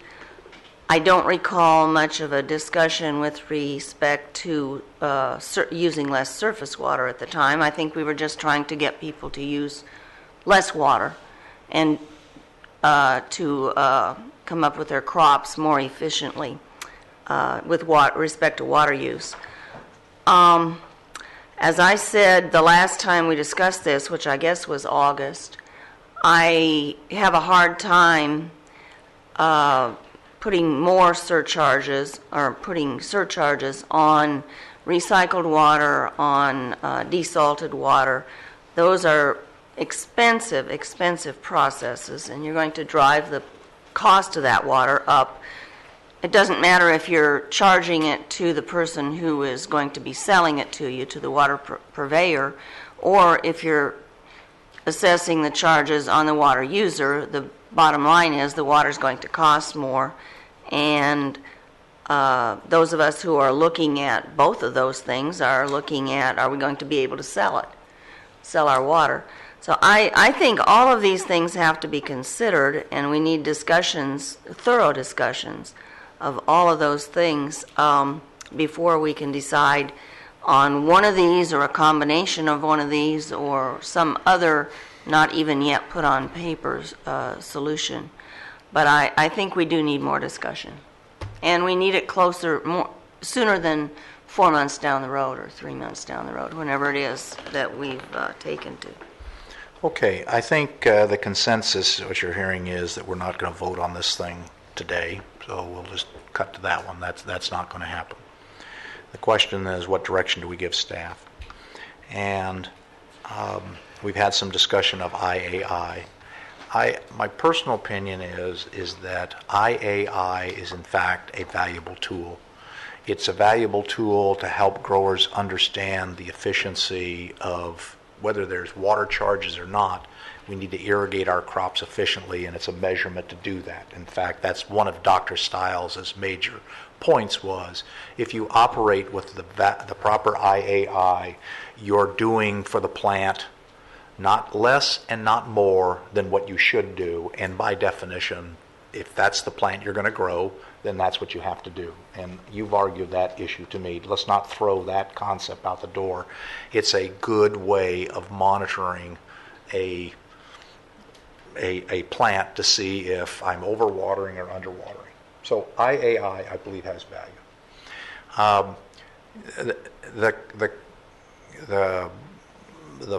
The problem still exists that we have too much demand chasing too little supply. Even if it rained and we got out of this cycle, I think the history shows that over a long period of time, demand exceeds supply. So we're going to have to make some reductions.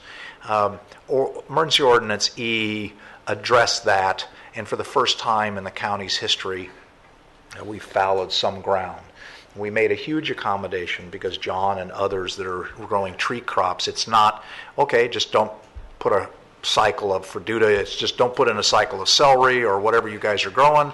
The tree crop guys go, you take out a tree and it takes me 10 years to bring it back into production. We can't do that. Hence, IAI, I think, has value because it recognizes different crop types and what you can or cannot do to get through the dry years. I think there's absolute value in surface water, no question about it. And there is, in a lot of cases, surface water is more expensive than groundwater. And it may be that, as some folks not here today, but others, and in fact, Mr. Smith has suggested it, that maybe we need to have a basin replenishment fee on the groundwater to pay for the systems it's going to cost to produce the water, which offset all of the stresses that we have on our supply, including the stress that the ESA is going to put on us because of the endangered fish, the expansion of different crop types. That expensive water can only be used by certain entities that have crop types that can afford to pay for that water. So when a grower makes a decision to take surface deliveries, there's a finite market for where that water goes. I guess I am comfortable saying that surface water is not an incentive to expand because there's a financial hit that you take for that surface water. At $1,000 an acre foot for the grade program water, or $1,400 an acre foot for the grade program, you better know what you're doing if that's what you're going to farm at $1,400 an acre foot. What it raises is that maybe pump charges, the replenishment fee that we need to put in place when we become a sustainable agency to pay for the systems that find those new sources of water, yada, yada. And Jurgen has argued it and others have argued it. We need to be willing to put that across the board. So we're going to have to do that exercise. So over time, if we do our job right, groundwater costs and surface water costs may start to equalize a little bit, so that John's scenario and some growers' scenario that, hey, I'll just take the cheaper water. Well, it may be that that water is not that cheap. In fact, that's what Orange County, as I understand it, does. They have a basin replenishment fee that they charge across the board to help offset the cost of the systems to give them the supply of water. Where I am not in favor of counting the one type of surface water delivered is that surface water that we collect out of the river. Because that surface water actually has a home. And you all know, I've said it, 120,000 acre feet capacity, 40,000 feet below sea level. That's the head pressure we need to help push the big ocean back as best we can. So the only time there would not be a place for that water is when we are in all artesian conditions across the board, and United goes, I don't have any place to put that water. It's got to go to the ocean. When you look statistically of how many times those events have occurred, that's a good problem to have, that we're in total artesian conditions in a lot of areas. So I'm concerned about taking surface deliveries that were generated by United's operation to recharge the forebay, and instead of allowing that water to stay in the forebay, we move it over to PV, as we have done for the last 60 years. It's a good project. It's a good program. You guys have managed it wonderfully, and it has served us well because it's moved that water over there as quickly as we can to where it's needed. We got to make sure that we don't create a scenario where somebody has the right to pump, takes all the surface water, and says, I'm in a position to go to a new crop because now I can put the two together on the same ground. That, to me, is the scenario that you came up with. And we're going to have to think our way through that. And I may not be totally correct in my logic, and I see John there staring at me, so I'm sure I've said it the wrong way. But, we'll figure that out. The GREAT program, the city of Oxnard, here's Rob coming forward, the GREAT program, they're going to generate a lot of water at a very expensive. It's going to be expensive for them, for the users, for all of us. And we need to encourage people to use that water. How do we get through that? And that's water that would not have existed naturally but for the activities of the city of Oxnard. And I think somewhere along the line we've got to make some distinctions of that. And I would propose that you're going to have to put your thinking cap on, and we're going to have to talk about this and the like. So, may I ask a question?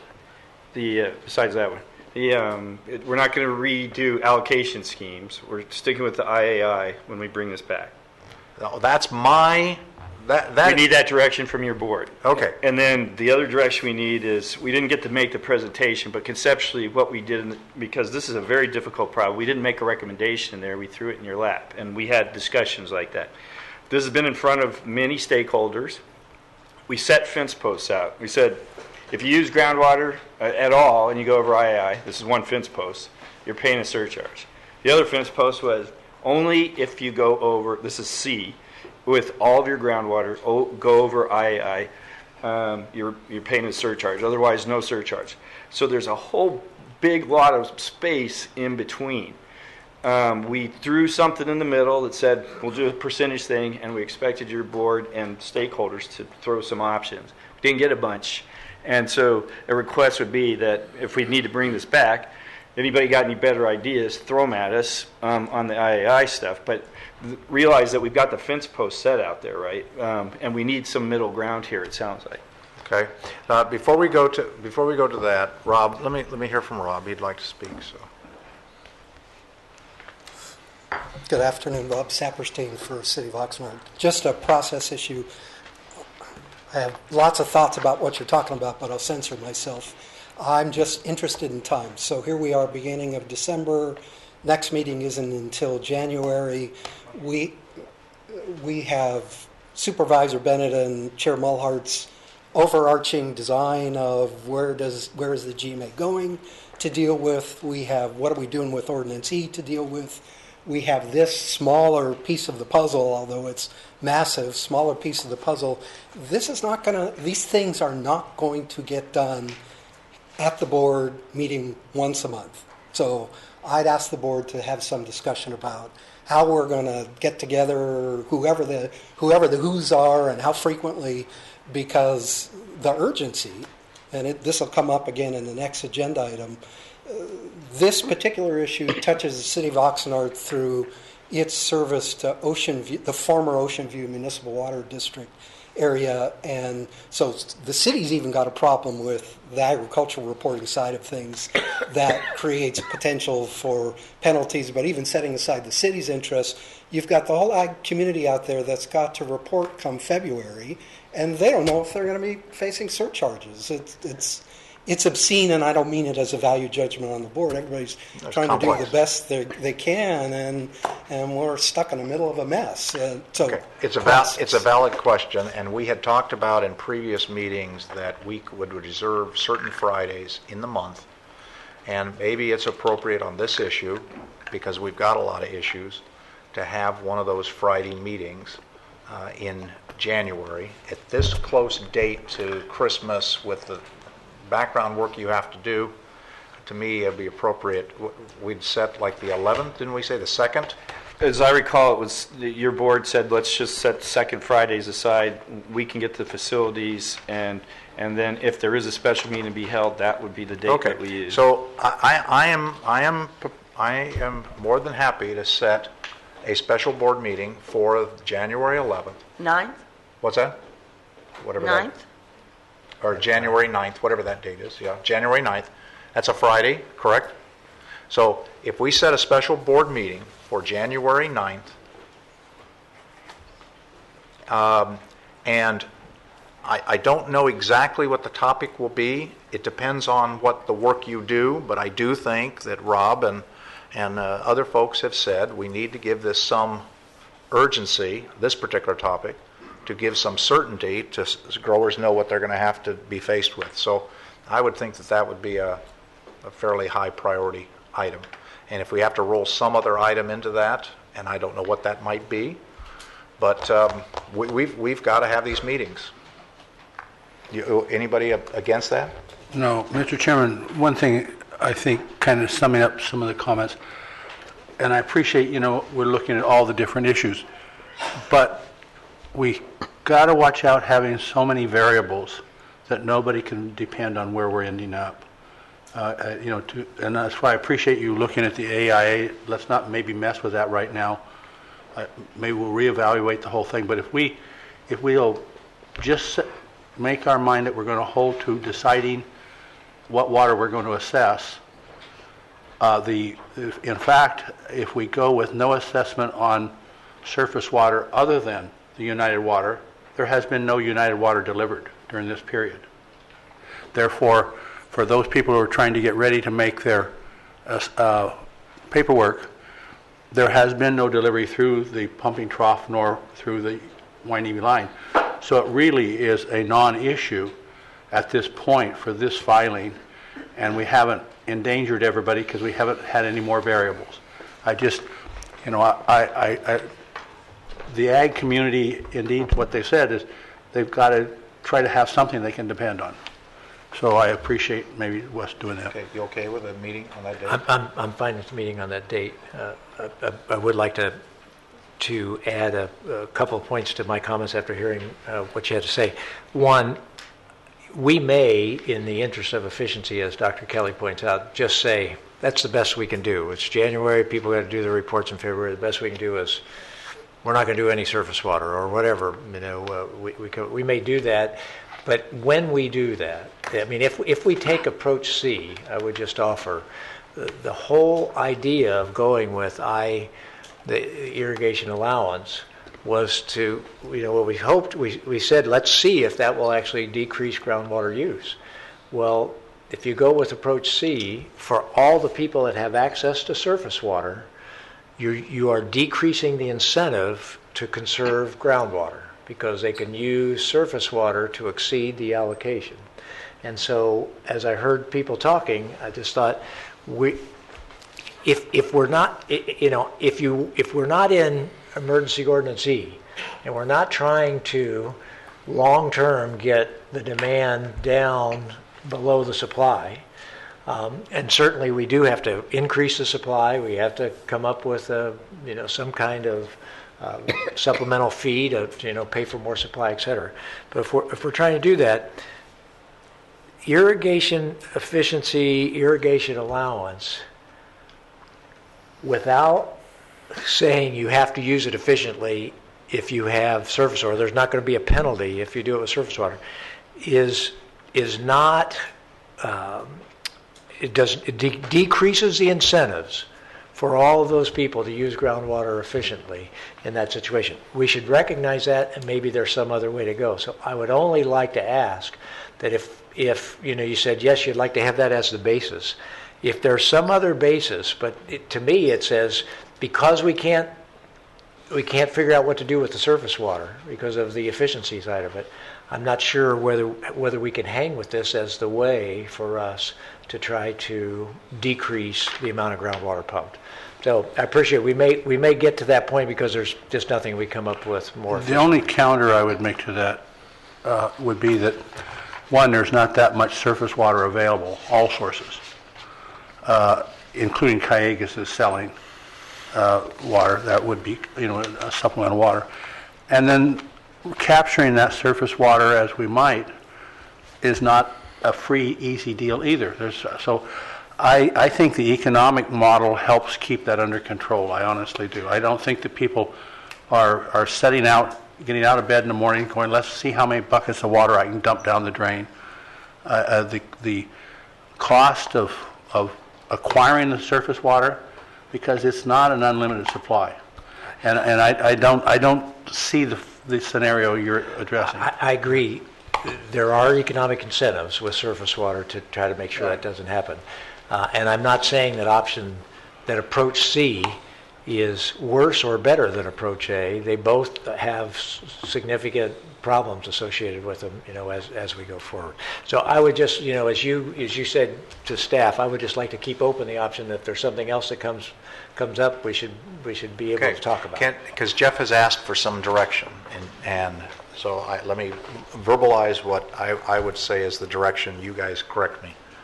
You want to know where to fall on the fence posts. I think that you need to fall on the fence posts closer to option C, and the fundamental issue that you need to address in option E is the question: should all surface water be excluded? Should all surface water be excluded, or some portion under some circumstances be excluded? That's really what the fundamental question is. Well, and Chair, when we say excluded, we're talking about excluded from surcharge calculations. That's correct. To be clear. That's right. And it needs to be, all water needs to be included in the IA calculation, the ratio. Well, I think the original concept that you and I talked about was that all water used would go into the original IAI calculation. That's right. That's really the way it's been lined up all along. There's just misunderstanding about how it works. Okay. If the IAI, if you put all the water into the IAI, and the IAI exceeds, the water used exceeds, then you got to do another calculation. And that calculation is what portion of that water was groundwater. And if that groundwater is equal to or less than the IAI, then there is no surcharge. The assumption is it is surface water. The question then is it all surface water? Or is there some type of surface water, some subset of surface water that should be counted into this? And that's my logic, because the water that I want to count in here could otherwise be used to recharge the aquifer. And that is more efficient to recharge the aquifer than allow somebody to take that water and exceed the IAI and then have no penalty or no accountability for that. All right? So I'm leaning towards C. The other real quality of the water that you capture at United on the river is if it goes down to the pumping plant and is pumped out and sent to the city of Oxnard, that can be destined as potable water, which the sewer effluents cannot, unless they're multi-treated as Orange County is trying to do. So that's part of the definition I have, that's a higher quality water, because if it's perked into the forebay and then drawn out, and I remember in 1957, I think it was, my ag class, we went over and looked at those same engines that are down there in the big building, thumping away, pumping that water Well, out. I think you'll have to work your way through this. I think what Mike raises, however, is the other issue, and that is United currently has a series of wells that line the Satakoy well field, and it may be part of the solution to deal with the quagga mussel issue, because they don't live in the ground, and if we can run those wells to backstop water delivered to PV, we had that conversation with PV, they understand what United is proposing, that water is in fact, although it came out of the ground, it is water that was moved in lieu of the surface. And so that's why Dr. Kelly's comment was any water that's delivered by United. Now that has ramifications for the city, except cities don't deal with IAI, and so there's another element to that, and they already pay for that water. It's already included in what they do. So in terms of the fence posts you asked, I would propose we stay closer to C, with the caveat of what constitutes included or excluded surface water, and that's the discussion we ought to have. Are you guys okay with that as direction to staff for this special board meeting?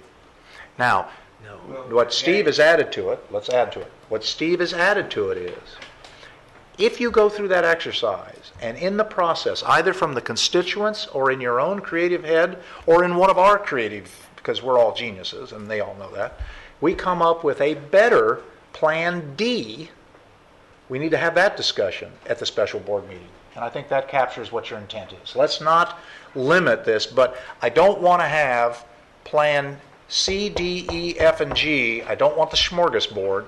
We need to narrow this down because I think some certainty is what we have to give, and we're going to do the best we can to get through this next reporting period.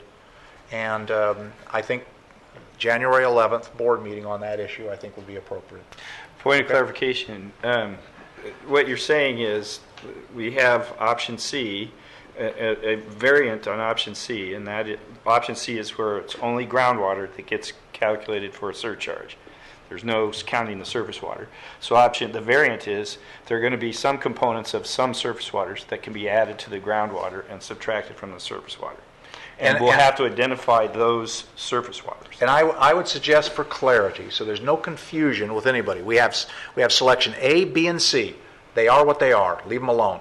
Then redraft an option D. Right. And if there's in fact an option E that is equal to or better than, then we need to have that debate so we actually have something to debate.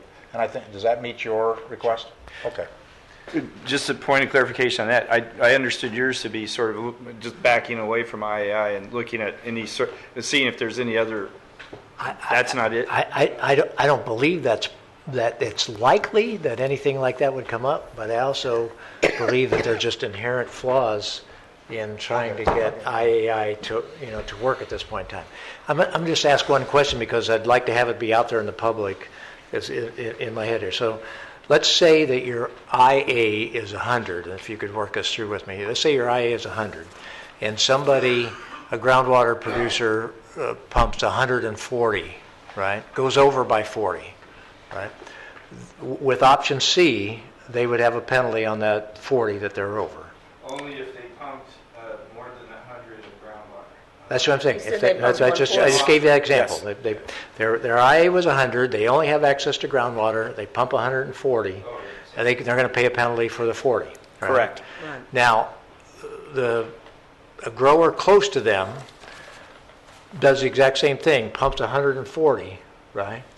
And somehow gets surface water that's not the United surface water that was going to go in, but gets some surface water from outside for 1 acre foot, right? Okay. That they immediately start going down in terms of their penalty. In your example, they still pumped 140. Still pumped 140. But the allocation was 100. But they tacked onto that another acre foot of some other water source that's not the one that Director Mulhart talked about. Right. So the surcharge on that would still be 40. No. You're Still be a surcharge on 40. Right, it would still be 40. I was saying that you meant when the second time you set the problem up, you said pumped 140. Oh, I'm sorry. No, pumped 130. Yeah, used 139 and got in one of surface water. What's going to be? They're going to be charged on 39. Right. Okay. All right. So that's unless that 1 acre foot came from United.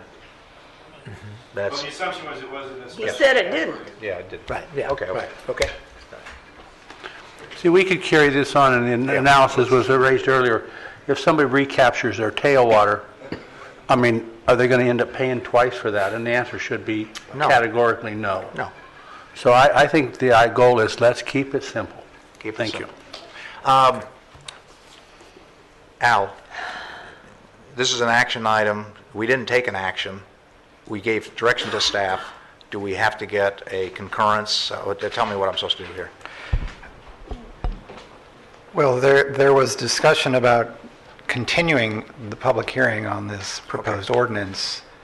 That would be an action that your board could vote on. If the board is taking no action today and just directing staff to come back in January with a revised ordinance, no vote would be required. Well, let's do it as a motion to continue this item to January 11th with direction to staff as they've heard. Who wants to do that? Pardon me? The 9th. I keep saying the 11th. I apologize. Okay, so can I have a motion to do that? I move that we continue this to January 9th as a continuing item. Second. Okay, motion is second. Roll call. Chair Mulhart? Yes. Director Craven? Yes. Director Bennett? Yes. Director Okay. Kelly? Yes. Director Borchard? Yes. Item 10. Could we have item 10, please?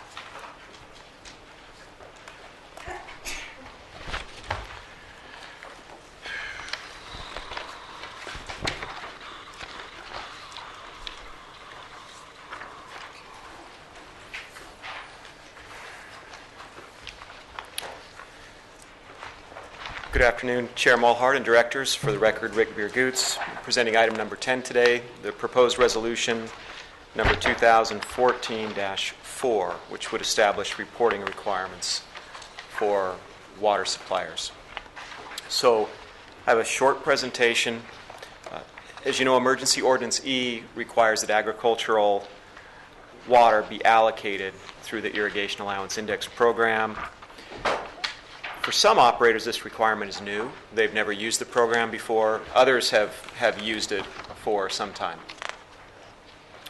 So there are a number of water suppliers within the GMA. The list on the slide is just a snapshot of some of the larger ones. Of course, Pleasant Valley, United, Del Norte, Zone, and others. And we could include cities in that as well. There are some cities that provide what we think are small amounts of water for agricultural purposes. So water supply well operators provide water to two different types of customers in GMA speak. Those customers that have their own well and already report their own well to the GMA. Those are what we would call primary well operators. And these terms we created for today's discussion. You won't find these in the ordinance code. And then agricultural users that are dependent upon these water suppliers. So these would be users that don't have a well of their own. We refer to those as grower non-well operators. So the current reporting scheme is sort of business as usual for well operators or the primary well operators. Under Emergency Ordinance E, under the Irrigation Allowance Index Program, they would continue to report their water used to the GMA.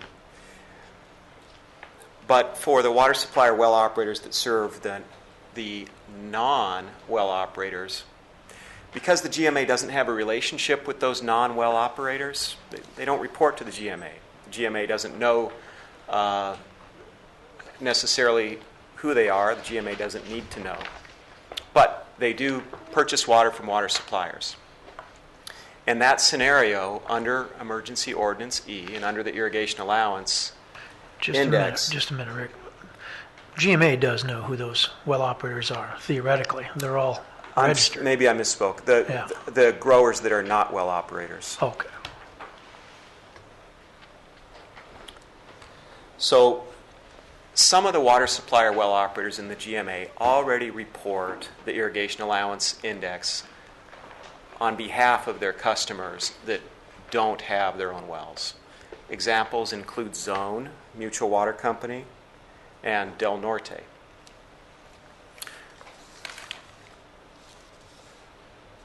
In order to do this reporting, the water supply or well operators have to have information that's required under this Irrigation Allowance Program.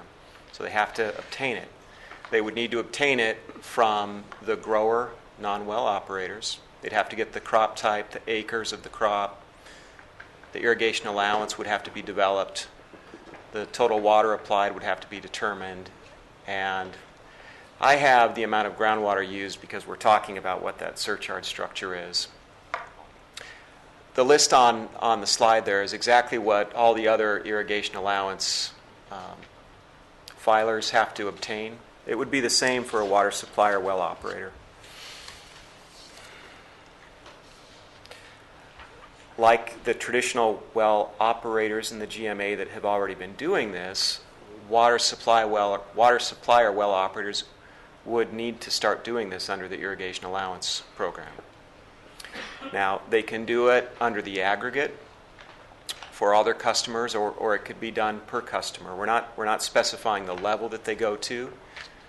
I have a slide or two from here that mentions that Zone reports roughly 2,000 acre for its customers in the aggregate. If the target of IAI were exceeded, then a surcharge would be assessed in accordance with whatever rules the agency sets forward for calculating that. And that would be assessed against the water supply or well operator. Some already report in the aggregate. Zone, last round, reported approximately 2,800 acres under one irrigation allowance application. Del Norte reported almost 2,000 acres under a single application. So this is being done now. It has been done for a while, but not all the water supply or well operators are doing it. They're required to do it now under the emergency ordinance.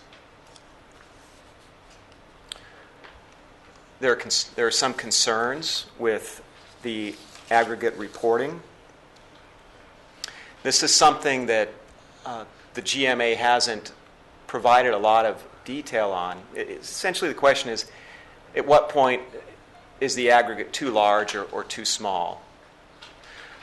If the aggregate is large, there's a chance that an operator within that aggregated group of growers may not be efficient. But because the aggregate is large, the water supplier wouldn't incur a surcharge. Conversely, if a surcharge were assessed against a water supplier, who would the water supplier pass it on to? Would they even out the surcharge and apply it to all their customers, or would they know enough to know if there was a particular grower on their system that the surcharge could be attributed to? These are questions that the water suppliers are going to have to grapple with. So right now, aggregate reporting is accepted in the agency. As I said, it's been going on for some time now. We don't know if there's a particular upper limit of that aggregate that wouldn't be appropriate. Interest is growing in aggregating well groupings now, so I'm switching gears, not talking about the water suppliers, but just in general, growers that might have multiple ranches with different GMA accounts. The interest is growing to merge their accounts together to sort of smooth out some of those bumps with the irrigation allowance program. And this is going to be an issue that more work will need to be done on. Other considerations, surcharges. We've talked about that today. That's going to continue to be a big issue until we can determine how best to do that. But that affects the water supplier well operators as well. Another consideration could be if a grower receives water from multiple water suppliers. In that case, there's going to have to be communication. The water suppliers are going to have to pick who's going to be doing the reporting. There's another consideration that I didn't put on the slide. I got a phone call this morning from the city of Camarillo, Rick Dirksen, and he said, last year, 3.5% of all the water that the city delivered, which was a blend of groundwater and surface water, or a blend of groundwater and imported water, went to an area of agriculture that they serve that's about 400 acres. He said, do I have to do this irrigation allowance stuff? And I said, that's a good question. I think for those we're going to have to look at that a little bit more carefully. I haven't thought it through in great detail, but there might be a case where cities, if the amount of agriculture that they serve is not large, maybe they just remain under their TEA. My logic for that is that the cutbacks to the TEA, the cutbacks to the irrigation allowance program, they're all heading in the same direction. So it might be appropriate to let them continue to operate under the TEA. But I haven't fully thought about it.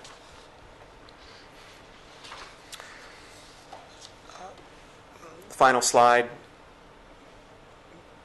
Staff just asked that you consider the recommendations, give some thought to the other considerations that I just went through, and adopt the resolution 2014-04. That sets forth requirements for the water suppliers. Thank you. Okay. Anybody in the audience? I have some questions. Okay. This is for reports that are due in February? No, those reports will be due, the irrigation allowance reports are going to come due probably, I shouldn't say probably, after the close of the crop year. So they'll be due in September 2015. The extraction reporting will be due at the end of December. This month? Next year? Correct. So we'll I close asked out. two, so which one? Right, I'm sorry. So the reporting period ends December 31st. Like in 3 weeks? Okay. Yes, and so that paperwork would be due to the GMA in January and February. Okay. Okay. All right. Any comments? I have a comment just related to, it was stated in here, perhaps a problem with reporting in the aggregate might be that there are individuals in the aggregate who might be over pumping or overusing water. And I would put to you that likely, at least in the case of mutuals, those individuals will be ferreted out, and perhaps even those charges allocated to those inefficient individuals, because mutuals are always trying to operate efficiently and are, inherently incentivized to avoid surcharges. And I believe, even if Carol's here, she can probably elaborate. I believe Zone sent out regular, if not monthly, regular statements showing where growers' water use falls in the IAI calculation, and so you can track it. Right. I true, remember. Carol? Is Carol here? Oh, there you are. Good afternoon. Carol Schoen, Zone Mutual, and for Burrellwood also. So there are two mutual water companies. When the emergency ordinance came into play, every one of the shareholders received quite a notice, a questionnaire, a map, and a request to determine whether we were their primary source of water, what their crops, what crops are in the ground, by what month. They had to sign it and turn it in. So I took that information, and every month when they get their bills, they see what IAI is allowed for dry, normal, and wet years, what the total's going to be for them by the crop, and exactly where they are now. And I'm watching it. And as soon as I have anybody that's going to get into any kind of a danger zone, they're going to get a phone call. So they all know exactly how much water they're allowed. On top of that, the boards of both companies, Zone tomorrow will be looking at their rate structures. Burlwood's already looked at their rate structures. The boards are adopting structures such that anybody that will put the company in a penalty mode or even put themselves in a penalty mode, they'll be charged penalties. It just isn't going to be tolerated. And no one now exceeds the 4-acre feet. And I think Zone is reporting for a whole lot of properties, 80 to 90 meters that we read. But in doing so, lots of those properties are one owner. So if we're going to start pushing this down, then are we going to push it down to the property? Are we going to take it up a level and say we're going to report by the ownership? I mean, it gets very complicated. Or do we take it up and report in the aggregate?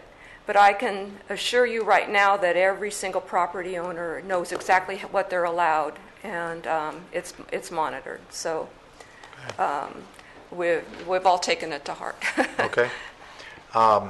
Rob came down before John came down, so I defer to Rob. See, I see these things. Rob Saperstein for City of Oxnard. And John was going to push me up first. You're up twice. He's been up 3 times, so you're still behind. I mean, and so I'll start at the back end, and I would encourage the board to put this off concurrent with the decision on the previous issue, but or we could rule by exception, and the exception is City of Oxnard actually serves an area a little bit smaller than what Burwood described. We probably have about 50 or so meters on the former Ocean View Municipal Water District system. They are a heritage to the City of Oxnard, and with the exception of maybe 1 or 2, 3 meters, they're all agricultural customers. They take water off of the Oxnard OH system, so it's only groundwater, but we've never been in their business. We charge them OH system rates, so they're paying a premium for the groundwater that United is delivering. They're basically paying municipal rates for the water supply that they're getting. It's the same potable water the city gets from United. They're just a heritage system. Some of them probably have their own groundwater wells. Most of them probably not.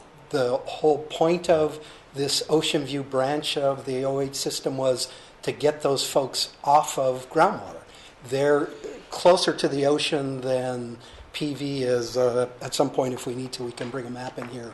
But they're to the southwest of the city boundaries of the city. They're in the exact wrong place where we want pumping to occur. And so they're doing the good thing. They're taking the water from the OH system. The city does not want to be in the agricultural reporting business. So if the way to manage this is exception, the city's prepared to continue to report their water use under its T and absorb their somewhat fluctuating water use from year to year, because agricultural uses change from year to year, as we know. We'll do that. But we don't want to be in their business. Hi, we're the city. We're here to help, but report exactly what your business is, what crops you're growing, on how many acres. That's a recipe for disaster on so many different levels. So, I hate to do it. The resolution doesn't carve out the municipal entities like City of Camarillo. That's got a similar problem, but maybe on a slightly smaller scale. We shouldn't be in their business, and we're willing to absorb they're changing water use within the city's shrinking T allocation seems to us to be the best approach to do it. The resolution before you doesn't carve out the municipal entities. Okay, thank you.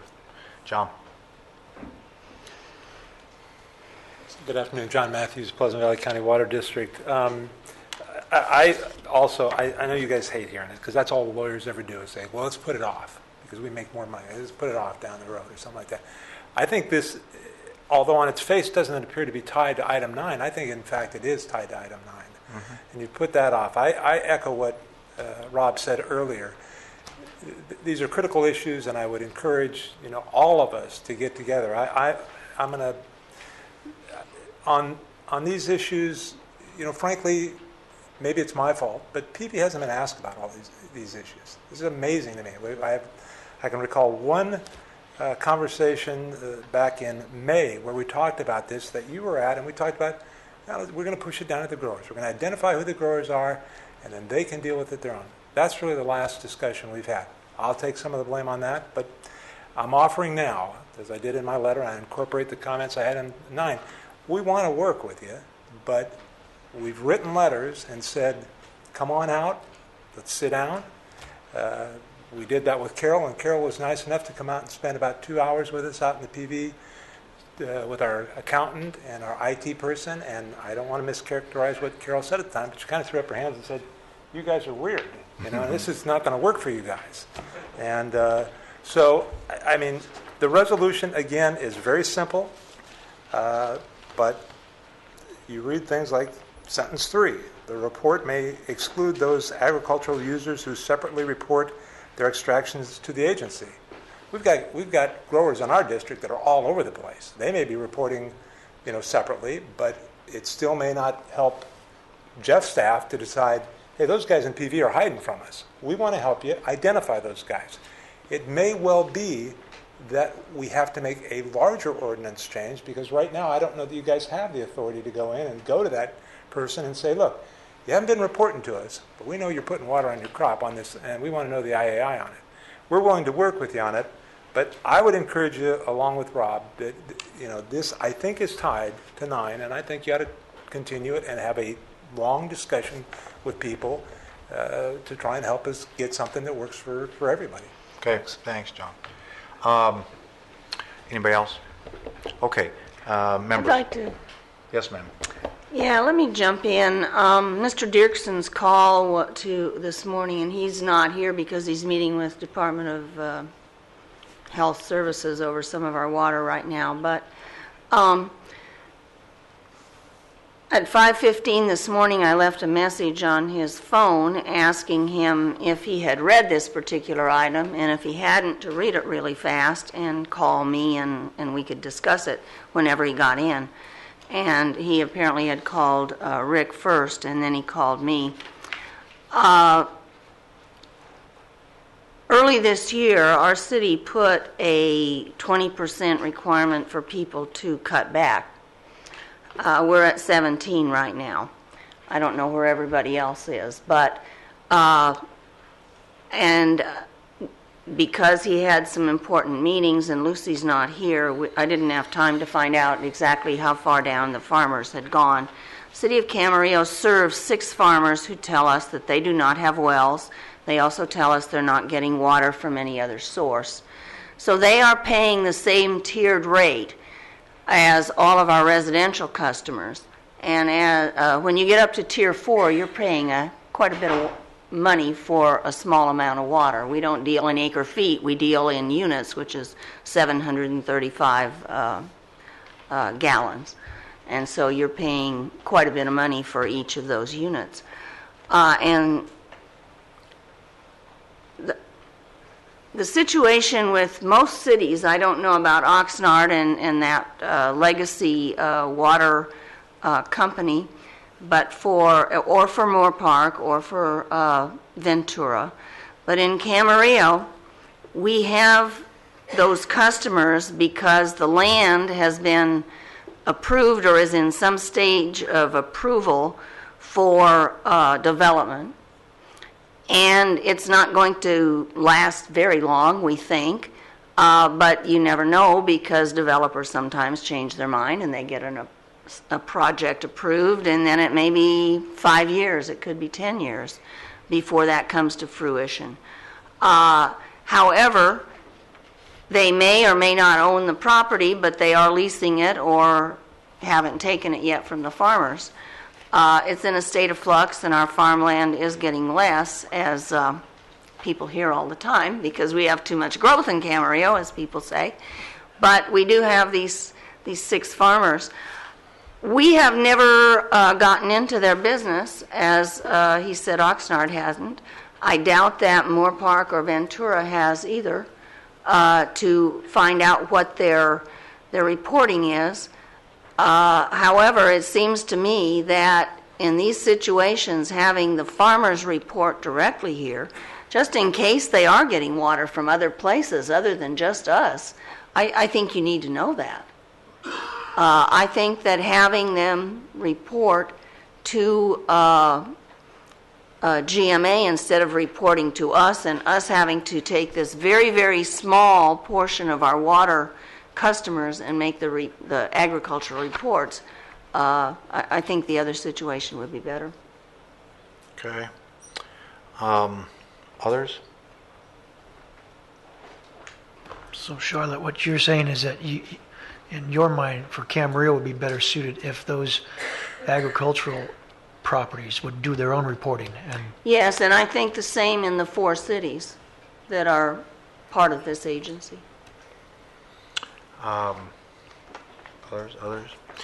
Two comments were made, and the first one is it's probably linked to what we deal with on item 9, and I agree with that.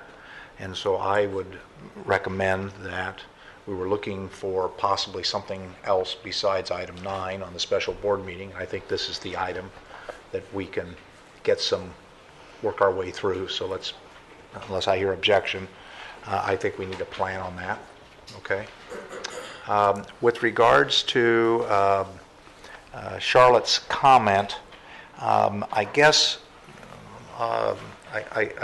my only comment would be is the dynamics of how an ag property wound up in a city is maybe not a constant. It may be variable depending upon the city. I mean, Ocean View has been there for a long time.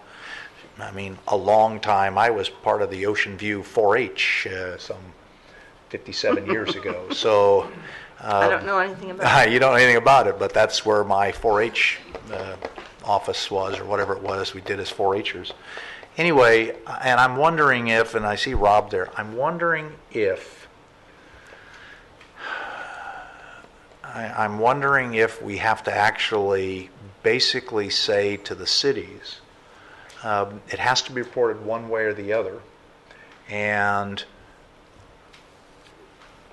maybe that's the out. The cities can choose which way they want, but somebody has got to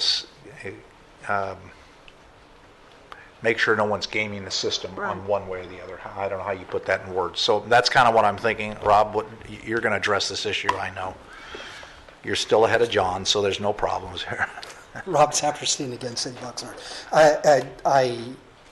It may be that that's the solution, that the cities get to choose. Director Craven's approach wouldn't work necessarily for the City of Oxnard. And here's the problem, and I'm terribly confused now with Rick's comment about the reporting cycle. If the city is going to be responsible in some way for ensuring that overall water use is managed within either T or within irrigation efficiency allocation or irrigation index, whatever the hell the right terminology is these days for it, the cycle is off from when the city reports. So if now we have to wait to figure out whether the city is going to incur penalties off cycle from when the city is making its plans for pumping its groundwater, because the reporting for agricultural efficiency is off cycle right now. My recollection is we disengaged them from the annual reporting cycle because of the peculiarities, And so now we've got to hold back some of our T allocation on the come to hedge irrigation efficiency for a small number of agricultural users. Just doesn't work. So it would be much nicer if the city had the choice to just simply report for those users on its T allocation. It's prepared to do that, absorb their use within its overall reporting, and that the city has already proposed that to Jeff, and I think he's held this issue because it's bundled up, understandably, with the rest of this. But we have some peculiar beasts out there, and it is different. Ocean View is not an agricultural area in flux. It was there because they did not want to be annexed to Cayugas Municipal Water District, did not want to have the growth pressure of being included within the city of Oxnard, and in fact, there's some incredible LAFCO hurdles for them to change out of agricultural use. They're an agricultural use just like all the other prime agricultural land that's outside of the city of Oxnard's sphere of influence. So it's not an area under development pressure in any way. Okay, thanks. Rob? Robert Aranio here. I really don't know who the hell I'm representing at this very moment. I wanted you to keep in mind, though, United has this issue also on the PTP, and then also going over to the PV line where we have several customers along Central there that do not have wells. So this is also going to impact us as far as United being able to get involved in their business, and so we may want to have a consideration there that if the cities have the ability to push down or mandated, that United is also given that opportunity since we're not particularly a municipality. Okay. All right, thanks.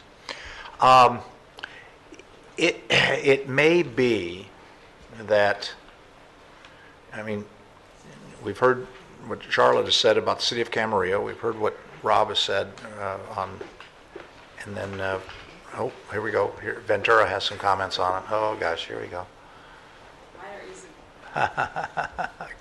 Susan Rungren, City of Ventura. We'd only have a couple ag customers. They're basically grandfathered in, so we don't have an issue. We would just use our T. So. Okay. I think this is a solvable issue. Okay. We can continue it. We can have the discussion we need to have. That's what I was going to go for. I think you've heard some discussion. You've heard what Charlotte has talked about. I just want to make sure that whatever system we use, that there is some reasonable check and balance, that we don't game the system, because I think everybody else is being held to that standard. Hopefully, that's what we're all in. And then, so you have to give it some thought. You got to bring it back at the next board meeting. With regards to John, John is right. I did meet with John and Jeff, John and I, and Tully, I think, was there, and John Broom was there, and we talked about moving this down as far as we can. And what I would ask of the PV board between now and then, you got to put your thinking cap on and just assume that you're going to have to make this happen. You got to give us some guidance on how you're not like Zone, you're not like Del Norte, you're not like, I understand all that. How you're going to do that. One of the things I have said to staff and to Mike and at one point is I don't want the GMA staff to be responsible for figuring out who uses what water in your area. There's got to be a methodology, and you guys have got to go and put your thinking cap on. And yes, I know it's going to cost money, and it may include adding some staff, but the reality is that you're in the best position to understand how you can make it work.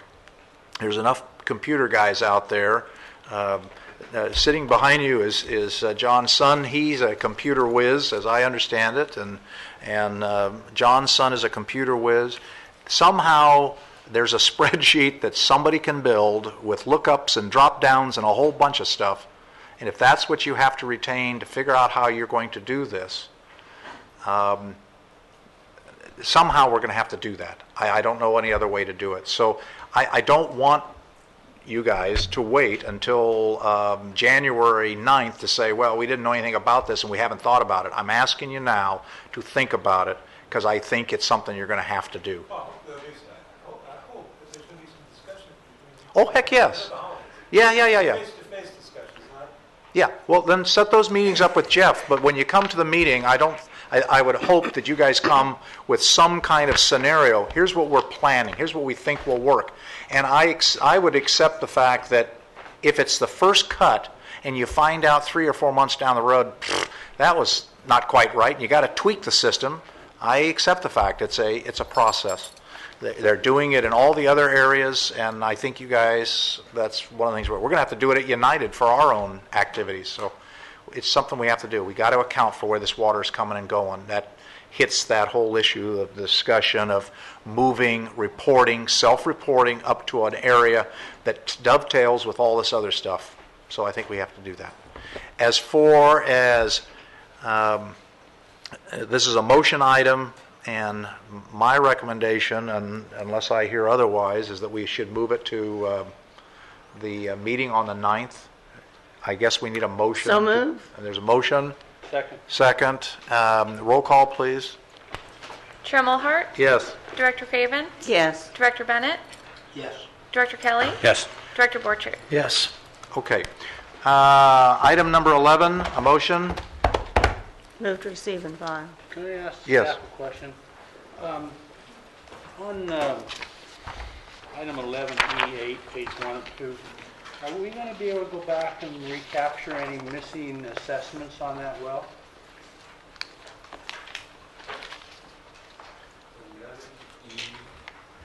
Yeah, it's back in your packet, your letters, Medelio and Renato Martinez. E11? That obviously is a property they purchased where everybody's been absent. Give them the number again. It's item 11E-8, Okay. page Okay. 1 and 2. Mike, can I ask you, because people need to leave. Yes. Can I ask you, after the meeting, Jeff, we'll sit with you and go over that, okay? Item, you okay with that? Absolutely. Okay, roll call, please. Chair Mulhart? Yes. Director Craven? Yes. Director Bennett? Yes. Director Kelly? Yes. Director Borchert? Yes. Merry Christmas and Happy New Year to all of you. Some of you I'll see before the year is out.